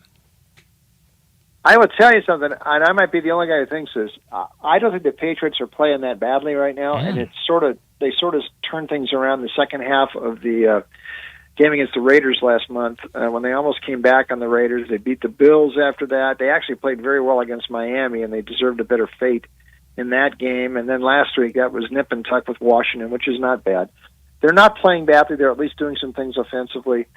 And I still don't trust Gardner Minshew the other way. He has been too prone to making mistakes. He didn't last week. They let Bryce Young make the big mistakes in that game. He threw 2 pick sixes. But I don't think Indianapolis is anything special with Minshew. Other, in short doses you can use him, but they're going with him the rest of the way. He is more liable to make mistakes than Mac Jones. I think Belichick gets them Sunday, 24-20 Patriots over there in Frankfurt. Yeah, that's going to be an interesting one Sunday morning for sure. What about this one? I've heard a lot of people talking about this game. It should be a really good one at noon our time. 49ers at the Jaguars. Right now, San Francisco, a 3-point favorite looking to avoid 4 straight losses. Do you think the 49ers can get back to their winning ways on Sunday? I'm not sure. I think they've got some issues. Now, Debo's supposed to be back, and I think his absence has hurt the offense. And they talk about Ayuk. No, he doesn't stretch the field the way Debo does. And McCaffrey, maybe he is the main wheel. But Debo certainly helps, and he's a great compliment there. So getting him back is a plus for Brock Purdy in the offense. My concern with the 49ers now is on defense. And I am beginning to think Steve Wilkes is not the guy for this defense. I mean, they have collapsed the last 3 weeks. I know they had the injuries on offense, but his defense, he's been making mistakes. They are pulling him down from the press box to get him on the field, which is where DeMeco Ryans and Salah used to be in recent years alongside of Kyle Shanahan. But he apparently wants Wilkes down there. I don't know about Wilkes if he's the guy, and if he's not, the Niners got some problems here. Jacksonville, all they do is keep winning. They're impressive. I mean, it started, over there in London against Buffalo, and they keep going. The defense is tough. Trevor, wrong team might be favored here, believe it or not. 23-17 Jags. That's my score on Sunday. Wow. An afternoon game on Sunday. Commanders versus the Seahawks. Right now, Seattle a 6-point favorite at home. Last week really got dismantled by the Ravens. Do you think Seattle can bounce back at home this weekend?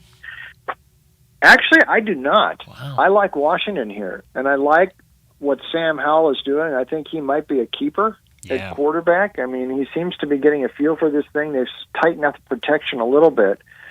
But I think on the Seattle side, we saw this last year. By midseason, they started to fade a little bit. Pete Carroll's rah-rah can only work so much, and they are starting to talk up there about, Geno Smith might be another subpar effort or two away from getting benched for Drew Lock. So I think Carroll has squeezed all he could out of Geno the last year and a half, and I think they're going to have some problems. I would not be surprised if Washington wins this game. I'll call the upset, 27-24 Commanders with Sam Howell. This is one of my best underdog picks of the week. Wow, that would be a lot of fun Sunday afternoon. Bruce, what is your favorite NFL play of the weekend? I hate to make a default. Well, I was going to say Dallas, but I can't do that because the Giants are so bad right now. I'm going to go with the Raiders with Aiden O'Connell and at quarterback. I think he's an upgrade from Jimmy G. And what I'm hearing and what you're seeing, what this team, the demeanor of this team post Josh McDaniels, I mean, they just wanted him out of there. Yeah. And they were really animated last week. And Antonio Pierce, maybe all he's doing is being a traffic cop there. Maybe that's all they need. They switch coordinators on offense. O'Connell is an upgrade. The Jets' offense ain't much better than the Giants right now. And we saw Zach Wilson really struggle again on Monday. He really struggled against the Giants the week before that. Wrong team might be, well, I guess this game's like a pick 'em now, but the Jets were favored earlier in the week. I think the Raiders beat them 23-13 Vegas Sunday night. I like that. Bruce, we got college basketball and NBA back. Do you like anything today or this weekend in either college basketball or the NBA? I was thinking about Ole Miss tonight with this Eastern Washington game, but I'll back off because they were a little flat in that opener for Chris Beard. But that might be the side I'd look at. Yale is an interesting one at Gonzaga tonight. The Zags they got to hit the ground running with some of these new guys like Nemhard from Creighton and Ike from Wyoming, who missed all last year. Yale ain't bad. I think Yale might hang in there. A couple Pac-12 favorites tonight. Utah, much improved team this year. I think they take out UC Riverside, and I think Oregon does the same to Montana tonight. They're both laying about 16, so I'll take those two 12 home favorites. Oregon looked good against Georgia in Vegas earlier this week. They looked really good. Well, Bruce, before we let you go, where can we find more of you? Yeah, check us out online at bamsports.net, write-ups on all the games for this week. But for picks, go to vegasinsider.com, and I got all the basketball. I got hockey. I got football.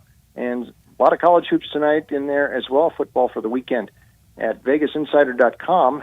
You can also see my stuff at CBS Sportsline, sportsline.com. And watch for me on CBS Sports HQ. I'm kind of random when they put me on there. I don't get much warning, and I just show up. But keep watching CBS Sports HQ. I'll show up sooner or later there as well. Bruce, thanks so much for joining us. Enjoy your weekend. We'll do it again next Friday.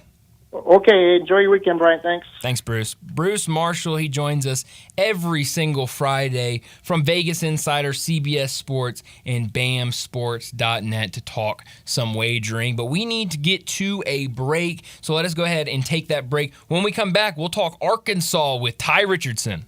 We are real sports talk. Sports 56 WHBQ. Available on your radio dial at 560 AM. And 98.5 FM, as well as around the world online at sports56whbq.com. Take us with you everywhere by downloading the Sports 56 app. And at home, just say, Alexa, play Sports 56. Wherever you are, stay tuned in to Real Sports Talk. Sports 56 and 98.5 FM.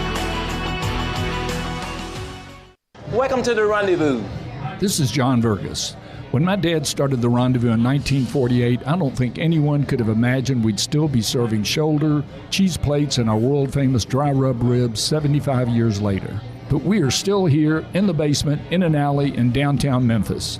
We sincerely thank you for making the Rendezvous what it is today. Charlie Vergas Rendezvous. Be sure to schedule your delivery for the next game at hogsfly.com or come visit us in the alley. Genesis Diamond's first ever 3-day store-wide sale is this weekend. 3 days of mind-blowing savings, up to 35% off. Earrings, bracelets, bands, pendants, plus thousands of engagement rings, all on sale. Designer jewelry has been flown in from New York and California for this. Certified diamonds, lab-grown diamonds, and luxury pre-owned Rolexes are also included. Don't miss the biggest and best store-wide event all year. Save 20, 30, even 35%. This Friday, Saturday, and Sunday only. And only at Genesis Diamond. Poplar and Perkins Extended. See store for details. O'Reilly. See better and drive safer with new bulbs from O'Reilly Auto Parts. Get a better view of the road and save. Receive a $15 O'Reilly gift card after rebate plus 2 times old rewards points with the purchase of Sylvania Silver Star Ultra or select ZXE Twin Pack bulbs. Replace your old bulbs and see better. Stop by O'Reilly Auto Parts or O'ReillyAuto.com. O'Reilly Auto Parts. It doesn't matter if you're at the lake, if you're hunting, fishing, playing golf, or just playing around, Scooters Plus can hook you up with the mobility that you need. Scooters Plus has the largest vehicle and parts inventory in the Mid-South and the best service department. You can choose from ATVs, UTVs, golf carts, motorcycles, dirt bikes, trikes, scooters, and even electric bikes. Come in today to start or wrap up your holiday shopping with 25% down on Christmas layaways. Scooters Plus, 3425 Summer Avenue. Call Sam at 458-8843 or go online to scootersplus.us. Pizza lovers and sports fanatics, Ferraro's Pizzeria is your Sunday ticket headquarters. Catch every pro game on multiple big screen TVs while enjoying $2 beers, $9 beer buckets, and mouth-watering pizza. We're talking the cheesiest, most delicious New York pizzas in town with all your favorite toppings. What are you waiting for? Grab your family and friends and get to Ferraro's, corner of Jackson and Main, just east of the Pyramid. Enjoy every pro game at Ferraro's Pizzeria and Cheesy Corner, your game day destination. There's an institution in East Memphis that I love talking about. It's the Spirit Shop at 4848 Poplar Avenue, right down the street from Clark Tower, and it looks like a log cabin. It's been around Memphis since 1969 with a family-owned, friendly, knowledgeable sales staff that is just a wonderful place to go. I love going in and talking wine or bourbons, and they've got such great selection. So if you've not visited the Spirit Shop in a while, it's been remodeled. You'll love what you see when you need spirits. Tell Eddie Wollo said hello. Sports 56 traffic. Good afternoon. Traffic's on the increase going outbound Sam Cooper, especially there at Perkins up by Graham. It's building over here on 240 eastbound now, getting on to 385 going outbound. It's been in good shape so far on Bill Morris Parkway as you head out towards Collierville. Weimer's Jewelry, they're back open better than ever. They're ready for the holiday season. Go by and see them this weekend at Weimer's Jewelry, 7525 Highway 64. I'm Commander Chuck with your on-time traffic.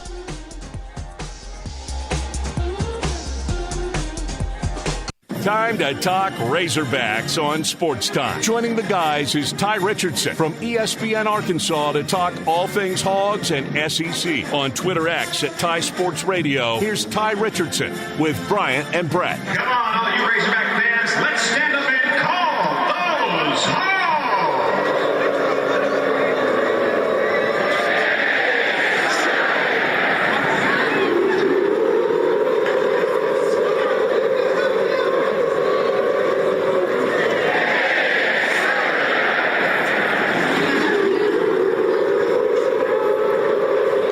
Welcome back into Sports Time. Bryant Dacus with you. No Brett Norsworthy today, but Johnny Hill producing.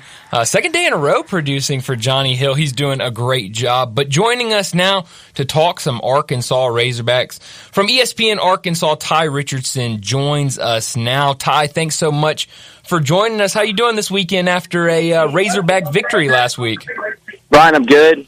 Appreciate you and Johnny having me on. Like Brett, I'm traveling this weekend. He's doing his job. I'm going to New Orleans for a wedding and pleasure. So we'll see. We'll see if Ole Miss can pull it out this weekend. We'll see if Arkansas wins back in Fayetteville without me. Yeah, well, it was a fun game against Florida. A game that kind of came down to the wire. But I mean, what were your biggest takeaways? First win in conference, first win at the Swamp for Arkansas in program history, right? Yeah, first ever. It was awesome, electric. I mean, I was there, jacked up, going nuts after the game. They've had chances to win there before, just come up short, especially in 2009. But it was everything bit of what Sam Pittman and that staff needed. And now the players come back home, a place where they haven't played great all season long, trying to, again, restore that home field advantage on Saturday against Auburn at 3 o'clock. Yeah. And you had Rocket Sanders back in that game against Florida. I mean, how much does that help this offense that's really kind of struggled this year, being able to kind of have that running back, that electric running back in the backfield alongside KJ Jefferson? It's huge, man. I mean, he got his first 100-yard game of the season, had 7 of them last year. Him and KJ Jefferson nearly combined for 200-plus yards. Wow. And that rushing offense busted 226. I think that was their highest total of the season. So for Arkansas's offense to get a boost and a surge like that, it's going to be key. Auburn's pretty good defensively, top 40 in total defense, number 1 in the conference in forced turnovers. So if you're messing around with the football and you're not careful with it, Auburn's going to make you pay and take advantage. Yeah, absolutely. Well, is there any excitement this week after that game with the new offensive coordinator, Kenny Guyton, kind of being promoted after that game? I mean, it was, I'd say, one of the best, if not the best, offensive performance this year from Arkansas. Is there excitement about what maybe could be to come the rest of the season under Kenny Guyton's offense? I'd say there is, Brian, and I would also agree on the point you just made, it being probably their best offensive performance of the season, especially doing it in the Swamp against SEC competition. They are hoping to rally around him, not just for one game, but for the rest of the season. It's a lot easier to just get something going one game, but over the course of 4, it's a little more difficult. So we'll see if he can get these guys to execute down the stretch. Now, I didn't get to see much of that game against Florida over the weekend. I was at the Tigers game, and they were kind of around the same time. I was out tailgating before the game when the Arkansas game was going on. So what were kind of the biggest things you noticed about the offense this week that you haven't seen from previous weeks? I saw a lot of people saying that the offense looked more energized. They looked more there was more excitement from that offense. What did you see that kind of stood out to you with that offense last week? I felt like they sealed the edges, Brian, and the offensive line definitely had its best game of the season. Joshua Braun played offensive line for the Gators last year and a couple years before, so that was a big game for him, and I guarantee he passed that same intel along to his teammates. You can tell, not only for Kenny Guyton, but for Josh Braun. This week it's a little different. Former Auburn outstanding All-SEC linebacker Travis Williams also coached there a little bit. He's Arkansas's defensive coordinator, so he's going up against his alma mater. And I would guess that defense is also going to try and play plenty inspired for their their main position coach this week and coordinator. Absolutely. So, okay, going into this week against Auburn, I think, with what Arkansas did last week, you've gotten a lot of excitement coming back home, like you mentioned, a place where they've kind of struggled this year. What are the biggest things you're looking at in this game against Auburn that Arkansas must do to get a win? I would say just play mistake-free football. They got lucky with some turnovers last week against Florida. If you do that against Auburn, even if you're at home, that could cost you. There were points where Arkansas didn't close. I mean, you're up 14-0 in the swamp. Yeah. No Arkansas fan thought it was over at that point, and they were exactly right. So if you do have a chance to close it out against the Tigers, step on their throats, they were able to do that last year in Jordan-Hare Stadium when they were coached by Brian Harsin. Yeah. Hugh Freeze came in with Liberty last year and won Bryant. We'll see if Arkansas either loses 2 straight against Hugh Baby or if they beat them this week. Well, it's kind of, I remember, and I was thinking about you, Ty, on Saturday when Arkansas pulled that one out, because earlier in the season, especially after that first Florida game against Utah, we were saying, and you said with us, this is the year to get Florida at the Swamp if you're going to get them. And so I was glad to see Arkansas do that. But, like you just said, I mean, you struggled last year against Liberty and lost them. It seems like this year with Hugh Freeze might be the best opportunity you have against an Auburn team, because I would think under Hugh Freeze, what I've seen him do recruiting-wise at Ole Miss and what he was able to do at Liberty, you would think his team's going to be much better these next couple of seasons. They'll be the worst they'll ever be under Hugh Freeze, I think. And that's saying something to the caliber of coaches and the caliber of players that Auburn can get. And honestly, Bryant, that's probably the only prediction about Arkansas football that came through from me in the offseason. So I appreciate you patting me on the back there. Absolutely. Nothing else was correct for my previous pick. Well, you got that one right, and that's the only one I remember, so that's all that matters. We're talking to Ty Richardson from ESPN Arkansas. He joins us every Friday to talk Razorbacks and the SEC. I mentioned I didn't see much of that game against Florida on Saturday, but I did see the play on Andrew Armstrong where he landed very awkwardly, kind of looked like he hit the back of his head, was down for a while, and then left the game. What have you heard on him and his availability this weekend against Auburn? Hey, Coach Pittman sounded positive about him, but I mean, I was there, man. He was like, I don't know if out cold, but about as close as it gets to that. It was scary. So, I mean, here's the thing. All of these guys react differently to concussions. I remember mine back. I've had a couple. Yeah. I remember specifically mine when I landed on the concrete, and I was out for 15 minutes cold. Wow. I mean, it just varies on who it is. So he could be a guy that doesn't have any repercussions and is able to get back. Other guys take a couple of weeks. You just never know when anything's involved with the head injury. Mm-hmm. If he's out, who steps up in this receiver group? Well, Broden's the one. Tyrone Broden, the young man from Bowling Green's the one that caught the game when he touchdown in Gainesville last week. So I would hope he would get more targets. I like him, 6'7", got some wheels.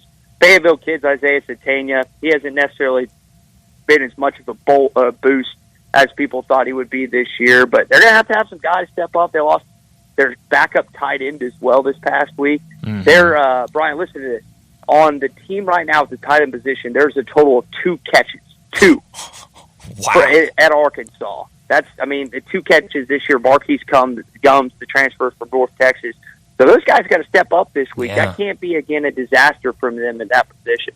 Yeah, it's really, this year it has really been tough all around for Arkansas injury-wise, but when it comes to pass catchers, a lot of guys have been out good portions of the season for Arkansas. I'm curious your thoughts defensively for Arkansas. What do they need to do? We've seen this Auburn team, they really rely on the run. Jaquez Hunter has looked really good as of late. The quarterbacks, especially Robbie Ashford, he's usually called upon to use his legs. How does Arkansas stop this offense at Auburn? Yeah, Thorne's averaging 4 yards a catch, so he's a guy that, again, Arkansas can't forget about with Jaquez Hunter being the focal point. I think the thing is just to stop Hunter, and if you do that, you can't when I say stop Hunter, you can't have 11 guys focused on him because then Thorne will beat you for a 30-yard touchdown. But if you stop the run, if you put Peyton Thorne in passing situations, you're going to give yourself a very good chance to win. Yeah. Arkansas's defense went from being the worst in the SEC last year to being probably middle of the pack to top 5, which is just insane. Williams had a great turnaround. We'll see if it continues tomorrow against the Tigers. So we've talked week after week about Sam Pittman, kind of his job stability this year. And with 3 games remaining, I think you feel pretty good against Florida International in 2 weeks. If they can beat Auburn tomorrow, going into that game on Friday, November 24th against Missouri, are some fans kind of turning a corner if they can get bowl eligible? I mean, what does bowl eligibility do for Sam Pittman with this fan base? Well, I think it just shows that he hired the wrong offensive coordinator. And once they got what some would consider the right one, things worked. I mean, defensively, he made the right hire. Offensively, he did not. And so if that played out, like you said, if they won tomorrow at 3 against Auburn, they beat FIU, and then they at least were competitive against Missouri, maybe end up one, that would get them to bowl eligibility at that point. 4 straight wins to close out a season regular-wise, and if you win the bowl, that's 5. Huge. That's a big turnaround. Yeah, that'd be huge. I mean, that's stuff that could save your job very easily if you're Sam Pittman. We're talking to Ty Richardson from ESPN Arkansas. Ty, I've got to ask you real quick before we let you go about the basketball team. 1 game under their belt. They've got another one tonight against Gardner-Webb. In that first game, a 93-59 win over Alcorn State. What were some of your takeaways in that one? They got a lot of scoring, man, and a lot of, honestly, names. So I think I've talked to you guys about Chandler Lawson before.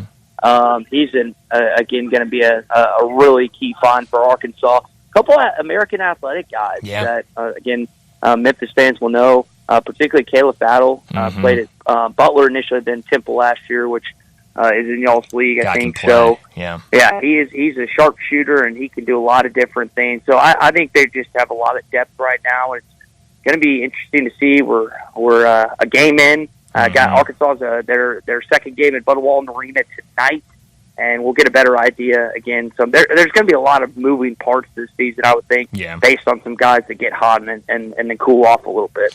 I noticed, I was looking at the box score for that one. It looked like Chandler Lawson played only about 8 or 9 minutes in that first game. Was that injury? Was that just too many guys being hot? I mean, what was the lack of minutes for Chandler Lawson? He didn't look great, and Coach kind of pulled him, didn't put him back in for a good chunk of the game. Same with Makai Mitchell. I would think both those guys are going to be key factors. I mean, Chandler, you can't teach 7'6". Chandler's wingspan.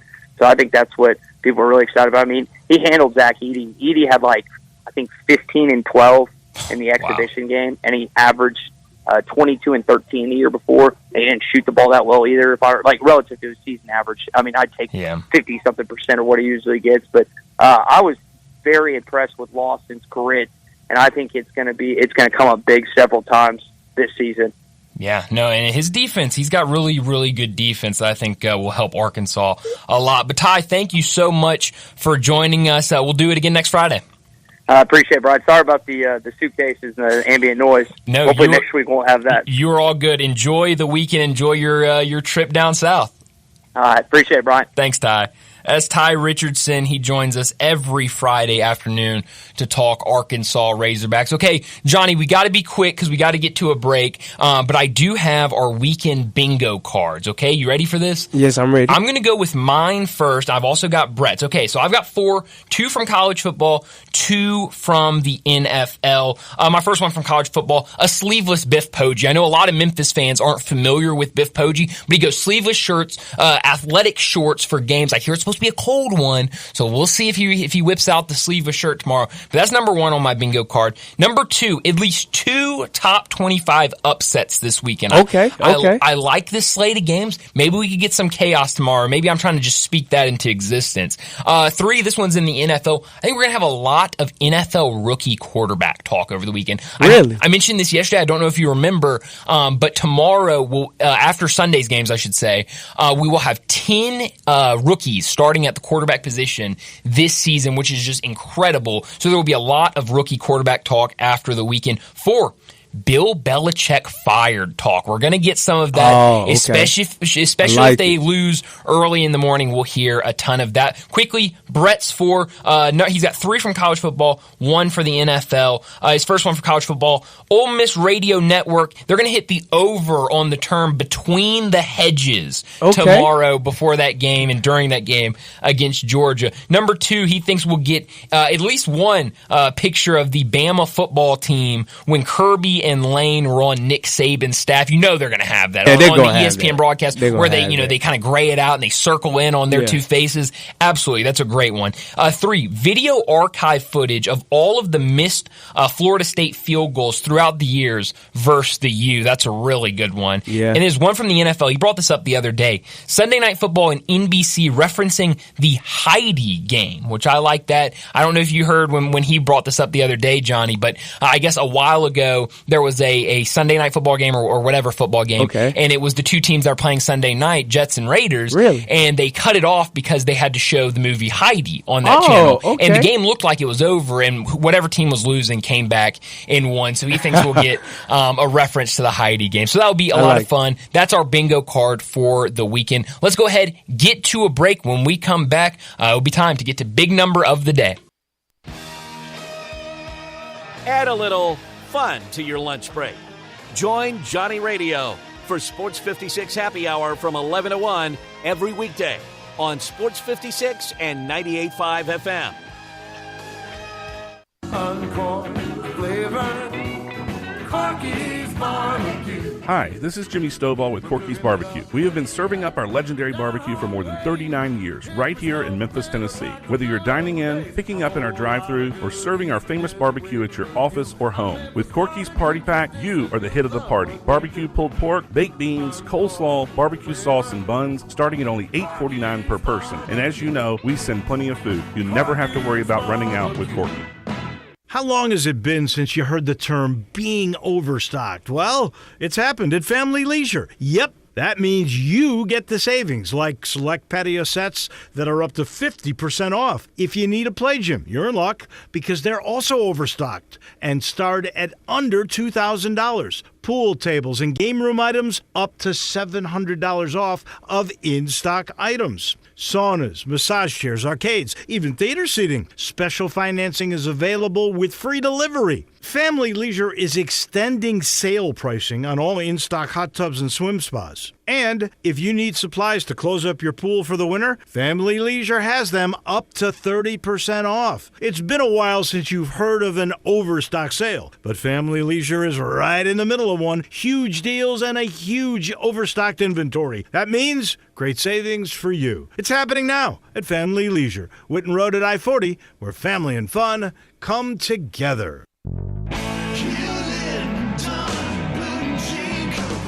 Hewlett & Dunn Boot and Clothing Company, we have it all. From handmade Amish leather belts, fine and casual clothing, boots, casual boots, work boots, fancy boots, and even safety-toed boots. Lots of cowboy hats to choose from, even Nebo lights, good-looking duck head dress shirts, duck head caps, shorts, and pants. Tons of jeans from Ariat, Wrangler, Devil Dog, and Kimes Ranch jeans.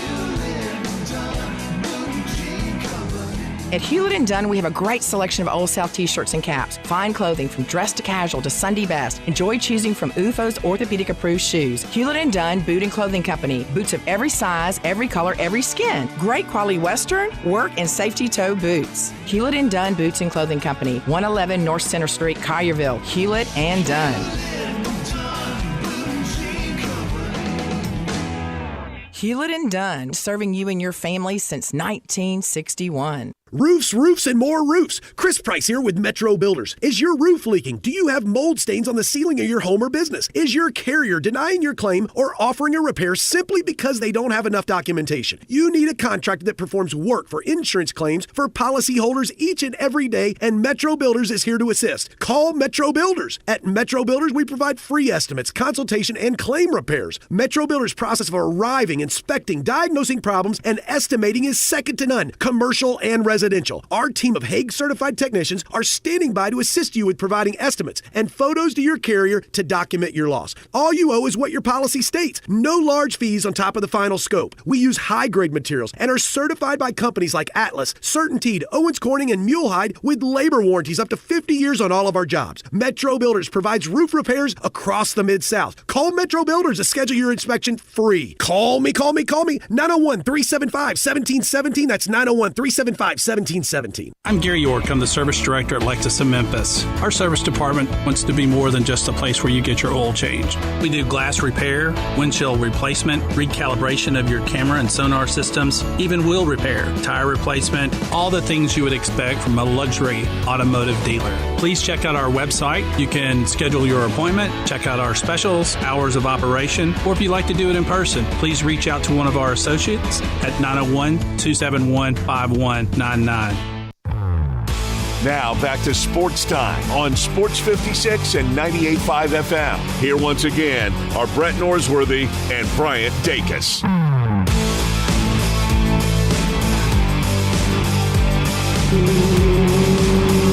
Big Daddy. Hello, Big Brown. There's a guy, he wants to be big, then he gets big, he doesn't want to be big anymore, then he gets small, but the suit's too big. Big Daddy. The big boy. You're a big guy. I think she's trying to pull a fast one on Big Daddy. The big number of the day.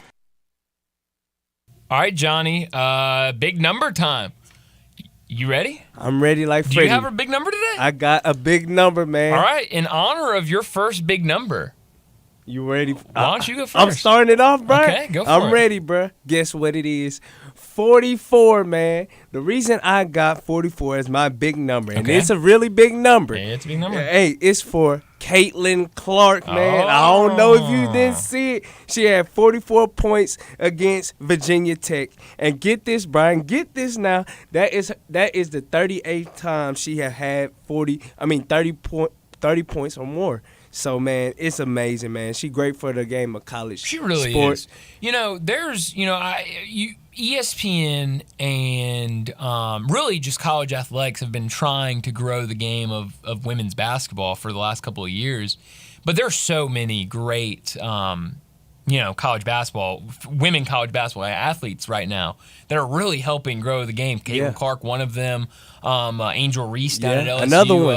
Another great one. They're unbelievable athletes, and so. So man, I was like, man, that's a lot of points, man. That's a lot of points. That's a good big number. That's a really good big number. My big number. A lot of people are about to change station when I say this. It's a hockey big number. It's okay, man. You're a hockey guy. Give me some, bro. I'm a hockey guy. So, Johnny, I don't know if you've noticed. I wear every once in a while. It's in my car. I wear a Chicago Blackhawks sweater or jersey if you're not a hockey person. And it's for Connor Bedard. I'm not a Chicago Blackhawks fan. I'm actually wearing my Seattle Kraken hoodie right now. I'll show if you're watching on Twitter, Facebook, YouTube, Twitch, you can see I'm rocking my Seattle Kraken hoodie right now. I'm not a Chicago Blackhawks fan, but Connor Bedard, the number one pick, one of my buddies got me a Connor Bedard sweater for a gift. Well, last night, Connor Bedard became the youngest player. First, my big number is 4. Okay. Connor Bedard last night became the youngest player to record a 4-point game since 1944. Really? It's a long time ago. That's amazing. It's a really long time ago. 4 points for Connor Bedard. For those who don't know, both goals and assists count for points. So he had a couple of assists in there with that. But, a great game for him. His first goal came in the first period with about 4:42 left. He scored his second goal at the later in the game and had assists. A couple other assists to make it 4 points. But, this guy, 18-year-old center, he's the number one pick, a guy that everyone's been talking about for a really long time. And he's really good, and this Chicago Blackhawks team really isn't that good. And so it gives him an opportunity to really kind of be the face at a very young age, to be a face of a franchise. And also they have a lot of other young guys. So, this could be a Chicago Blackhawks team that, if we look up in 3 or 4 years, could be a really good team to keep an eye on, a team that can make some noise. But I thought that was interesting. I would not bring up a hockey big number if I didn't think it was really good. But youngest player to do How old something is he since again? 1944. He's 18 years old. Man, so and very he got young. the franchise on his back. Very young player in Chicago. So that's big numbers. But Johnny, we're going to talk Tiger basketball in the next segment to Jason Munns. From the commercial appeal, we're going to talk a lot of Tiger basketball. And I'm excited about this game tonight. It's an 8 p.m. game. And really, if you watch, if you pay attention to the schedule tonight, there's a lot of really good games. Arizona at Duke at Cameron Indoor. That's going to be a heck of a game. Yeah, it's going to be a good I think game. Tennessee plays Wisconsin tonight in basketball, but the 8 p.m. With the Tigers versus the Tigers, I know a lot of people are going to be keeping an eye on that one. So I want, if you're listening, text in 901-360-8255. Let us know score, who wins, what happens tonight for Memphis versus Missouri if the Tigers can go on the road. I mean, a tough road game. I mean, it is. Anytime you go on the road, second game of the season, especially to an SEC arena, and you're playing in front of a sold-out crowd, that's tough. Man, and you know that crowd is rocking. Yeah, I mean, you know it's rocking tonight. Well, I was on with Dave Woloshin earlier this morning, and I point out not only is this a sellout crowd tonight, but their last game against Arkansas Pine Bluff, their attendance, listed attendance, was over 11,000, which that is incredible for a season opener bye game. I think a game that, no disrespect to Arkansas Pine Bluff, I think everyone at Missouri felt pretty good about winning that game on Monday, and they were still able to bring 11,000. Now, a Friday night game, a home game against a good Memphis team. You've got a home football game tomorrow against Tennessee. Man, you know they fired up, man. They fired It's up. gonna be a rowdy atmosphere tonight. Yeah. So are the Tigers ready for that? I mean, I think I personally, I picked them to win. So Yeah. I'm rooting for them, man. I think they're going to drag it out, man. It's going to be a hard, tough game, especially since the environment. But I believe in our guys, man. got to have a better start. They it was a slow start Monday night. Got to have a better start, start, man. They got to, they still all. The biggest thing, they all still trying to get to know each other, man. Yeah. So like it's gonna So be many some new growing faces, pains. Yeah. It's an old team, but they're still young because they're trying to know each other, man. Yeah. Yeah. But, it should be fun. 8 o'clock tonight on SEC Network. We'll talk a lot more about that in our next segment with Jason Munns. But, Johnny, I am curious. We talked a lot of college football today. We've gotten some picks for the NFL. But what games are you excited for Sunday in the NFL? What game Sunday? What game I'm excited for, and I haven't asked any of our guests about this game. Tell me Cowboys and Giants. Oh, man. Wait 1 second. The Cowboys and the Giants? Cowboys and Giants. Cowboys are like a 17-point favorite on Sunday. Brian, Giants are really bad. Wait. I mean, the Giants team's really bad. You know what? I'm looking forward to that game. You know why I'm looking forward to that game? Why? It's because of my guy, Brian Dakis. Because he is the most delusional Cowboy fan I know. So I am looking forward to them failing down, man. I'm looking for them failing. You want them to fail? Yes, I You want think them to they're fail. gonna fail? They're going to fail, man. I'm picking the Giants, man. That's who I am. They're 17-point Hey, dogs. What do you mean you're hey. picking them? Are you picking them against the spread, or you think you're going to win the game? They're going to win the game. Oh, my goodness. They're the game. For those who don't know, Johnny claims he's a NFL free agent, but I've seen him wear giant hoodie one day, so I don't know. I'm being recruited, man. I'm just letting you know I'm being recruited. Yeah, okay. Well, no, it should be it's going to be a great weekend. I mean, I know we're going to talk more about what's coming up this weekend in our next hour, but I'm excited. I mean, college football, NFL, our first weekend of college basketball, NBA in there. I mean, sports, it's amazing right now. It's amazing, man. It's a lot to choose. But let's go ahead and let's get to a break. And when we come back, we're going to talk some Tiger basketball with Jason Munns.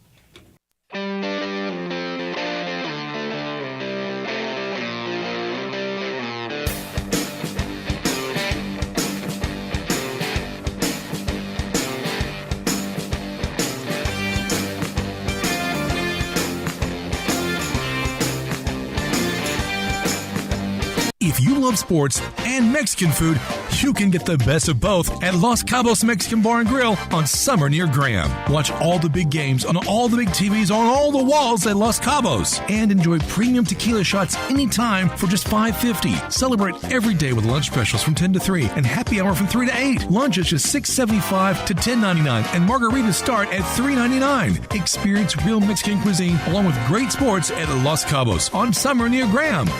If you need glass replaced, there's only one name you need to know. Binswanger Glass, the largest full-service glass company in the U.S. They've been an industry leader for over 145 years. For all your residential, commercial, or auto glass needs, Binswanger Glass is the name you need to know. 24-hour emergency service for all commercial customers, plus a nationwide warranty on all professionally installed glass. Visit Binswanger Glass in Midtown at 340 South Hollywood across from the Liberty Bowl. Visit binswingerglass.com. Binswanger Glass.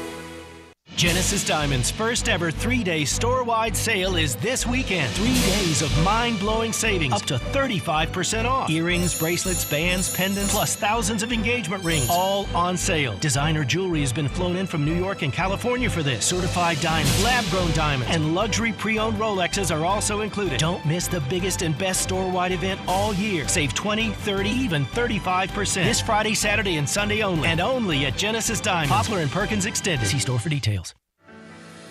At Grainger, we're for the ones who specialize in saving the day and for the ones who've mastered the art of keeping business moving. We offer industrial-grade supplies for every industry with same-day pickup and next-day delivery on most orders, all backed by real people ready to help. So you can get the right answers and products right when you need them. Call, clickgrainger.com, or just stop by. Grainger, for the ones who get it done. Experience the taste of Italy at Little Italy's newest location in East Memphis at 6300 Poplar. Little Italy has great Italian food for all your friends and family, and it's all your favorite dishes from lasagna to rigatoni vodka, Alfredo, even lobster ravioli. Try East Memphis Little Italy's very generous calzone, hot from the oven and stuffed with your choice of meats and perfectly melted cheeses. To celebrate East Memphis Little Italy's new location in East Memphis, purchase any 18-inch pizza or any entree and get a complimentary dessert. Either a free mini cannoli or a free slice of New York cheesecake. East Memphis Little Italy wants to spoil you with a piece of Italy you can feel, taste, see, and enjoy, and eat. East Memphis Little Italy, 6300 Poplar, hidden in back at the corner of Poplar and Massey. East Memphis Little Italy brings Italy to you. Join Jared, Dez, and your Memphis Grizzlies tonight at 7 p.m. when they host the Utah Jazz for Military Appreciation Night presented by Ashley. Get in on all the in-season tournament hype and secure your tickets today by calling 901-888-HOOP or visiting Grizzlies.com. Sports 56 traffic. Good afternoon. Despite a couple of EMS calls out here in the last few minutes, it actually looks pretty good right now for a Friday. It's building on 40 East up by Warford, Hollywood, as you continue over to White Station, going outbound Austin P Highway right when you come off the interstate. That's building pretty good. Looks good 51 up into Millington. Weimer's Jewelry, they're back open, ready to go for the holiday season. Go by and see them this weekend at Weimer's Jewelry, 7525 Highway 64. I'm Commander Chuck with your on-time traffic.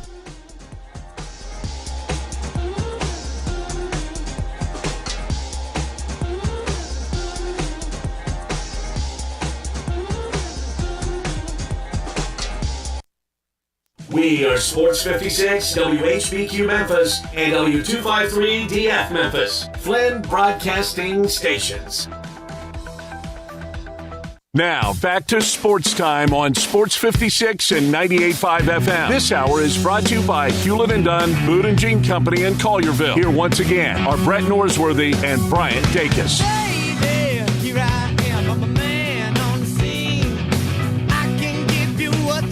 You got to come home and me. Jason. Welcome back into Sports Time. Bryant Dacus with you. Johnny Hill also producing. No Brett Norsworthy with us today.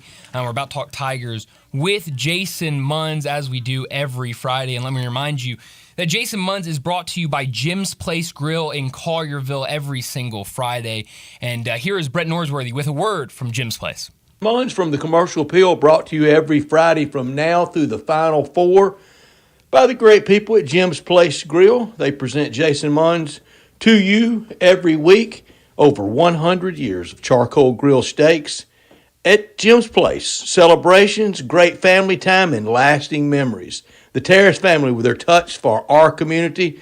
Tonight, if you want to watch the Tigers in Mizzou, you can go to Jim's Place and there'll be a great crowd in there. And it'll be a fun setting. Recipes that date back to the beginning in downtown to now in Collierville, the railroad tracks at Poplar and Houston Levee. Online at jimsplacegrill.com. Don't forget the E in grill. Every steak grilled perfectly over an open flame. Come to Jim's Place and taste and see and feel the difference. Lunch hours Monday through Friday, 11 a.m. to 2 p.m. Dinner hours Monday through Saturday, 5 p.m. to 9:30. Since 1921, a Memphis landmark, hard work, values, and a dedication to their diners. The Terrace family, they've created and maintain a memorable dining experience. Lunch menu, the staples like the souffle ma, the shrimp cocktail, crab cakes, and those salad dressings, all homemade. Dinner, the calamari, soup, seafood, and those great steaks. The strips, the ribeyes, the fillets, fantastic bar area, all at Jim's Place Grill in Collierville, and they present from the Commercial Appeal, covering Tigers basketball every Friday afternoon with us, Jason Munns. And Jason Munns joins us now to talk Tigers. A big game tonight up in Columbia, Missouri against the Missouri Tigers. Jason, thanks so much for joining us. I've got to ask to start off, because I remember last year, especially when I started co-hosting with Brett, it seemed like every time we had you on, you had some troubles or something go on when you were on the road covering Tiger basketball. Did we make it to Columbia, Missouri all right with no hiccups? But it was, I will say that it was eventful. It was not, I chose the scenic route. Okay. I chose not to go through St. Louis, and I guess I didn't bother to research what that might entail. And it entailed going through, taking a lot of back roads, a lot of windy back roads. Now, the traffic was phenomenal. There was literally no traffic. And it was actually quicker to go that way. But there was one town I went through called Warm Springs, and it said on the sign, population 47. So I was really impressed with that one. Wow. And then I went through another town called Eminence, Missouri. Okay. And I kid you not, I passed by there's a high school there, and I kid you not, it said on the sign, the sign for the high school up front, it said November 10th through November 17th, deer season break. Wait, a deer season break? Yeah, I'm pretty sure that's what it was. Something along the lines of, we're giving our students a break. That is phenomenal. To go hunt deer. Wow. And that was, I couldn't get over that. I thought the first thing that came to my mind was, my gosh, this town and this area must be just overrun by deer, that they have to let their students out once a year to go control and they try to thin out the herd, But it was cool. It was a good trip. That's incredible. And I've hit up a couple of record stores already, so it's been good. That sounds like a good afternoon. I'm sure I've got a couple of friends listening right now. They're saying, "Man, I wish I could have gone to that high school. I would have liked a week off to go deer hunting, because it sounds fun." But you could really write a book about your travels to Memphis Tiger away basketball games, because you've gone through it a little bit, Jason. I know. I mean, sometimes I do it to myself. Like today, it seems like it was a little bit of my fault. I can accept that. But the Dominican was a whole chapter unto itself. Man. And then let's see. Oh, I mean, I don't know that I even talked to you guys about Media Day in Dallas. Oh no. It's a long story. I ended up driving there and flying back. That tells you anything. Wow. And it was a very last minute arrangement. Interesting. Wow, that sounds does not sound fun. At least it sounds very very hectic. But Jason, let's get into this Tiger basketball team. One game under their belt Monday, a win over Jackson State. Penny, when he spoke to you and the rest of the media on Wednesday, he said he gave it a C+ or maybe a B in terms of his grading. What were your takeaways? What kind of grade would you give the Tigers in Game 1?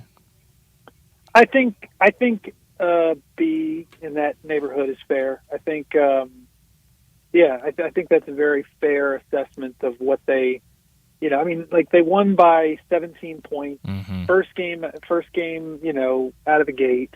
They still put up 94 points despite turning it over quite a bit. Yeah. The defense wasn't quite clicking just yet. They were kind of, Jackson State 5'8", listed as 5'8" on the roster. Their point guard was kind of, doing what he wanted He's to. a gamer. Out there. Yeah, he scored 16 or 18 points and was really just kind of giving them fits a little bit. But all that being said, I mean, listen, like they played 11 or 12 guys or whatever they played, and they still put up 94 points. I mean, in your first game out of the chute with as many new faces and obviously no Penny Hardaway on top of it. Like there's a lot of mitigating circumstances here. He's right. It didn't look great. And he's right. He also he mentioned they got out rebounded, which you don't like, especially to a SWAC team like that. And then he mentioned the fact that there was like some plays taken off, and that was, you could see that. And so, but those are very fixable things. You can control effort, and so you hope that maybe that snaps them out of it. And but again, to win by 17, and like Jackson State's no slouch. They were that team won 14 games last year and returned everybody. They're one of 5 teams in the country that did not have a single player enter the transfer portal. So and they're picked to win the SWAC. So I think that team's gonna they're on the road until January 6th. Like, have you seen their schedule? They're playing like every other day or something right now. Yeah, and I think they play Houston, Northwestern, Gonzaga, Memphis, and there's a few others mixed in that they, it's crazy. Long trips and away from home until 2024. Good but Lord.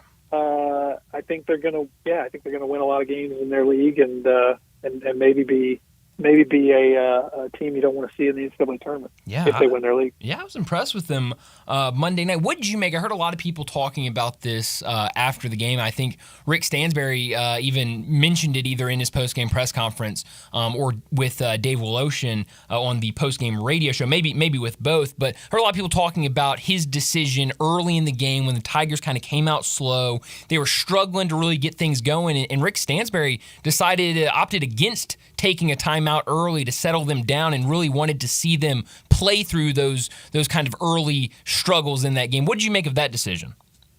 I have no issue with it. Yeah. Sometimes you got to think outside the box, and especially with a team that like this one that's older. This is not a situation where you've got to where you shouldn't have to, with an older team like this. You shouldn't have to call timeout to splash cold water on right. It. Like this is a team that should be able to get through it, get through whatever bumps in the road they are going through on their own. And so I think that was a very savvy veteran coaching strategy there, and I didn't have any issue with that. I think it worked. Yeah, definitely. What did you make of the lineup change in Game 1? We saw Caleb Mills and Jordan Brown, who both started in both exhibition games. They were moved to the bench. Nick Jourdain and Malcolm Dandridge were inserted into the starting lineup. What did you think of that change? I think Penny told y'all on Wednesday that it was more, to kind of, I know he said before the game to get energy into that lineup, but then he also said on Wednesday, I believe, that he just wanted to kind of get some more scorers, some more of those kind of veteran players with that second group. But what did you make of that move? Well, before he explained it, it's hard not to be like, okay, that's a little different, unconventional, whatever, however you want to describe it. Like, I need somebody to tell me what that's all about. Yeah. That was my first thought. Not that I thought it was like, just so crazy, like, oh my goodness, what are you doing? Like, it wasn't like that. But it was kind of, it was surprising to say the least, and not from a standpoint of who was in the lineup, but who was out of it. Yeah. Let's face it, Malcolm Dandridge has been here now this fifth season, and he's had a great off season. It sounds like, and so I don't begrudge anybody rewarding that kind of thing. Yeah. And then Nick Jourdain, I think, is kind of an early front runner for sixth man of the year in the AAC, and I think he's going to be really, really good for this team. And so it wasn't as much like questioning who Penny put on the floor to start. It was more like, yeah, but you're taking Caleb Mills and Jordan Brown out of the starting lineup. It's that cliche. I'm not so sure those guys came here to sit, to come off the bench, sort of thing. Yeah. But then then we talked to him on Wednesday, and it's hard when I said this to somebody else. It's hard when he's when you're talking to him and he's explaining himself and his rationale, to not be like, oh, okay, that makes sense. When he's actually saying it, when he's telling you to your face, it's like, I didn't think about it that way. Because he's right. Jaquan Walton and David Jones are the type of player that has to be fed. Those guys need the ball to give you the best chance to win, your team, and to also give themselves the best chance to succeed. And so when you think about it in those sort of terms, like if you have Caleb Mills and Jordan Brown on the floor at the same time with those two guys, another two guys, it's two more guys that you kind of need to get the ball to. Yeah. And so in that way, you've got, two alphas in one lineup, two alphas in another lineup, and it makes a little bit more sense when you think about it that way. Yeah. I was talking to Dave Woloshin this morning, and he was talking about how when he looks at this team and already what we saw in that first game of the starting lineup change, that he wouldn't be surprised if you really don't have a set starting lineup this season, and we see Penny Hardaway kind of making changes to that starting lineup throughout the year. And it kind of reminded me back to Penny Hardaway's first couple of seasons where he did that a lot and changed the starting lineup up very frequently. Do you think we see something like that this year where, because of the talent, it might just be like who's hot right now is who starts in this game? I could see that. I don't know that even Penny is sitting here right now saying that's what I'm going to do. Yeah. I feel I kind of get the sense that it might be more of a feel thing. Mm-hmm. Whatever's working leading up to the game, or looking at the opponent and maybe dialing some things up for the specific opponent. Matchups and certain different things like that. I could, whether it's home or away, that's how deep they are now. Is they can do that sort of thing. They can take all that stuff into consideration. Who plays better on the road, who plays better at home, who plays better with this guy, who plays better with that guy, who plays better against a fast team, who plays better against a big team. So they're deep enough to where they can tailor their lineup choices game by game if they want to. Not saying that's going to happen. I don't know. But that will be something that will be fun to monitor over the course of the entire season. I mean, we'll see here in a little bit. If how different it's going to be, or how similar it's going to be to Jackson State. Absolutely. We're talking to Jason Munz, the Tiger basketball beat writer for the Commercial Appeal. He's brought to you every single week by Jim's Place Grill in Collierville. And y'all were able to talk to Jonathan Pierre this week during y'all's weekly press conference. And you posted some videos, and two things jumped out to me. First off, Jonathan Pierre said that in his collegiate career, he's 61-1 now, which is just incredible to think of. And he also talked about his height. He said he went from 6'2" to 6'7" his senior year of high school, 6'7" to 6'9" while he was at Nova Southeastern. And now, since last year at Nova Southeastern, he's grown an inch, and now this year is listed at 6'10".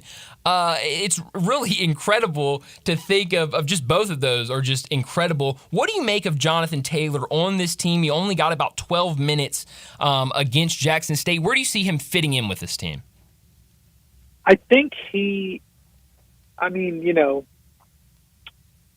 think what Jonathan has going on right now is I mean, he's a late bloomer anyway. We knew that, right? Like, the only offer he had coming out of high school was Nova Southeast Division II team.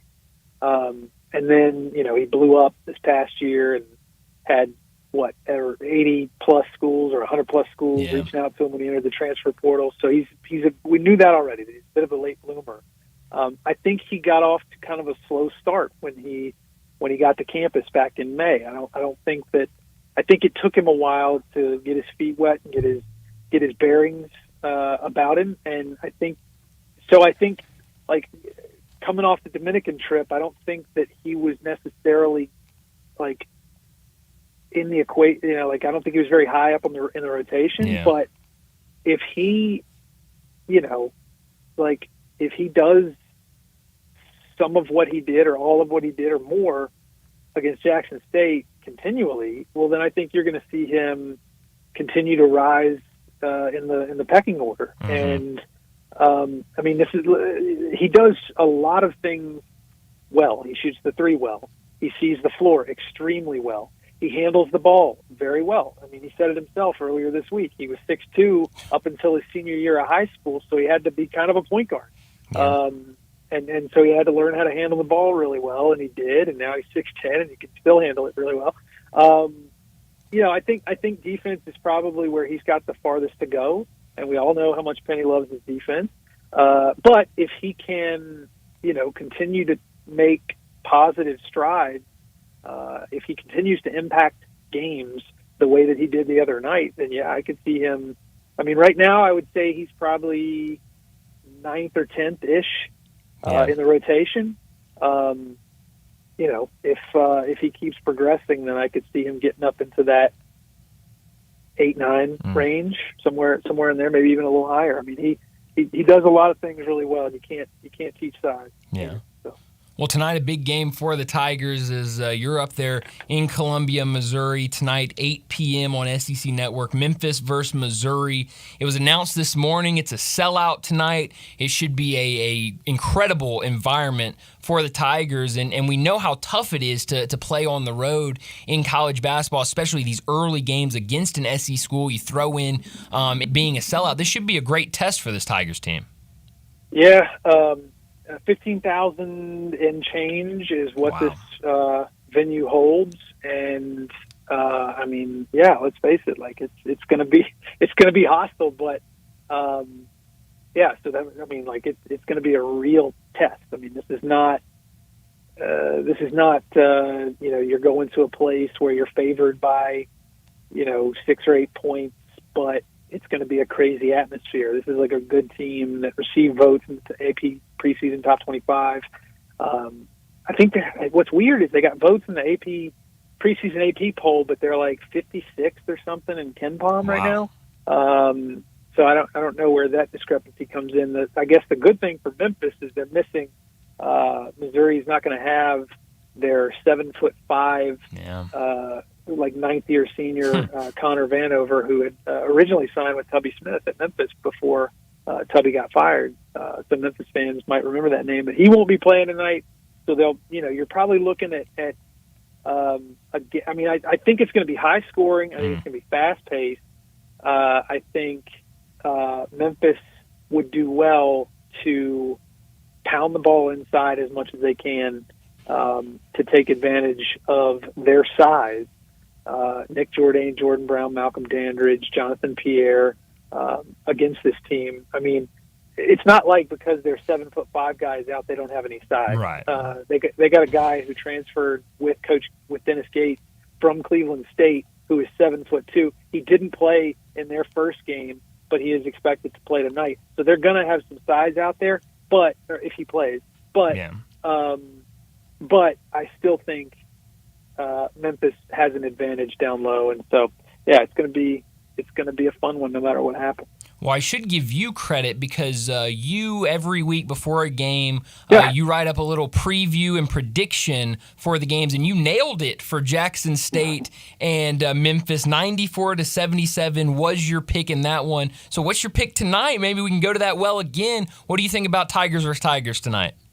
I got in the Memphis, Missouri catfight, we'll call it. I like it. I got Memphis coming out on top 91-85. Like I said, Wow. I think it's going to be high. I think it's going to be high scoring. Very high scoring. I think it's going to be fast paced.